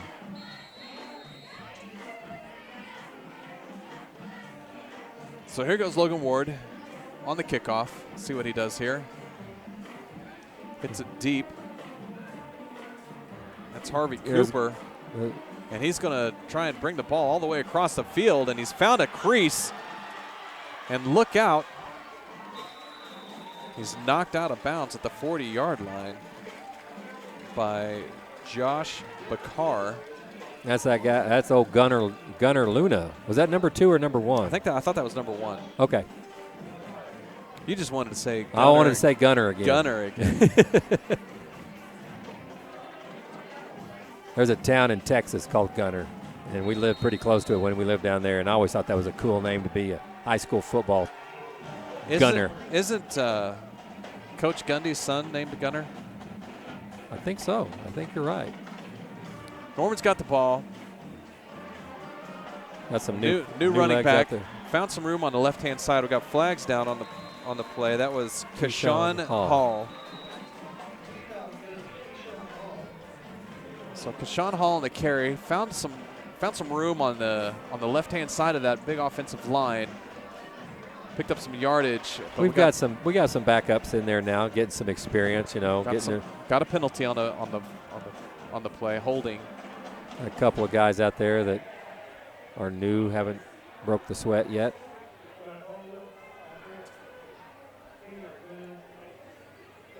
And it's mixed in with some starters as well. Still have Parker. Quarterback right now for Norman is Ryan Haley. So Haley gives the ball to Keyshawn. Hall. So Keyshawn Hall on the carry again. Tried to turn the corner on the right-hand side this time, and no deal for him. So he's short gain, second down and long. You can always tell. I won't say coach's favorite, but those players that coaches really trust. Dylan Beers is still in the game, as well as Parker. You still need leadership, Yeah, right? you gotta. They're going to get those young kids lined up in the right spot. So this time the ball goes to number 89. 89, which is Trent Beaver. So The Trent, senior, 6'3", 205 pounds. that's a big big kid. young man. And he's wearing 89, which is more of a tight end lineman number, but he lined up in the backfield for that play. Less than a minute to go. So Ryan Haley in the backfield, along with Keyshawn Hall. All right, fakes the handoff to Keyshawn. Keeps the ball. And who makes the plays? Mr. Beers and Mr. Johnson. The So two. Ryan Haley decided to hold it that time. Yeah. And maybe should have let Keyshawn take it from him. And the defense makes a good play in the backfield. I tell you, Dylan Beers has played his tail off tonight. He's not the biggest guy in America. He's at 5'10", 185, but congratulations to him. He played a heck of a game. So I don't know if Norman has to snap the ball again. Nope, they sure don't. It looks like the teams are lining up. So Lining up. next week, 7 o'clock, back at the friendly confines of Antler Stadium, and Scott and I will be there to bring you the ball game. Scott, you got any last words? Well, you know, kind of we were just kind of talking about it at the end of the game here. You know, again, no major issues, and there's just a couple of turnovers here, finishing off a drive there. There you go. And it's a different ball game, but I've enjoyed watching the Antlers play this season, and I like the hustle they've shown, and I like watching them. So I think there's a lot of upside to this bunch. There's a lot of upside. That's the And, right word for it. A lot of potential. Right. We're only going to get better. And so, you know, it'll also help, too, playing a team that's a bit closer to us in school size. Right. I think that'll help also.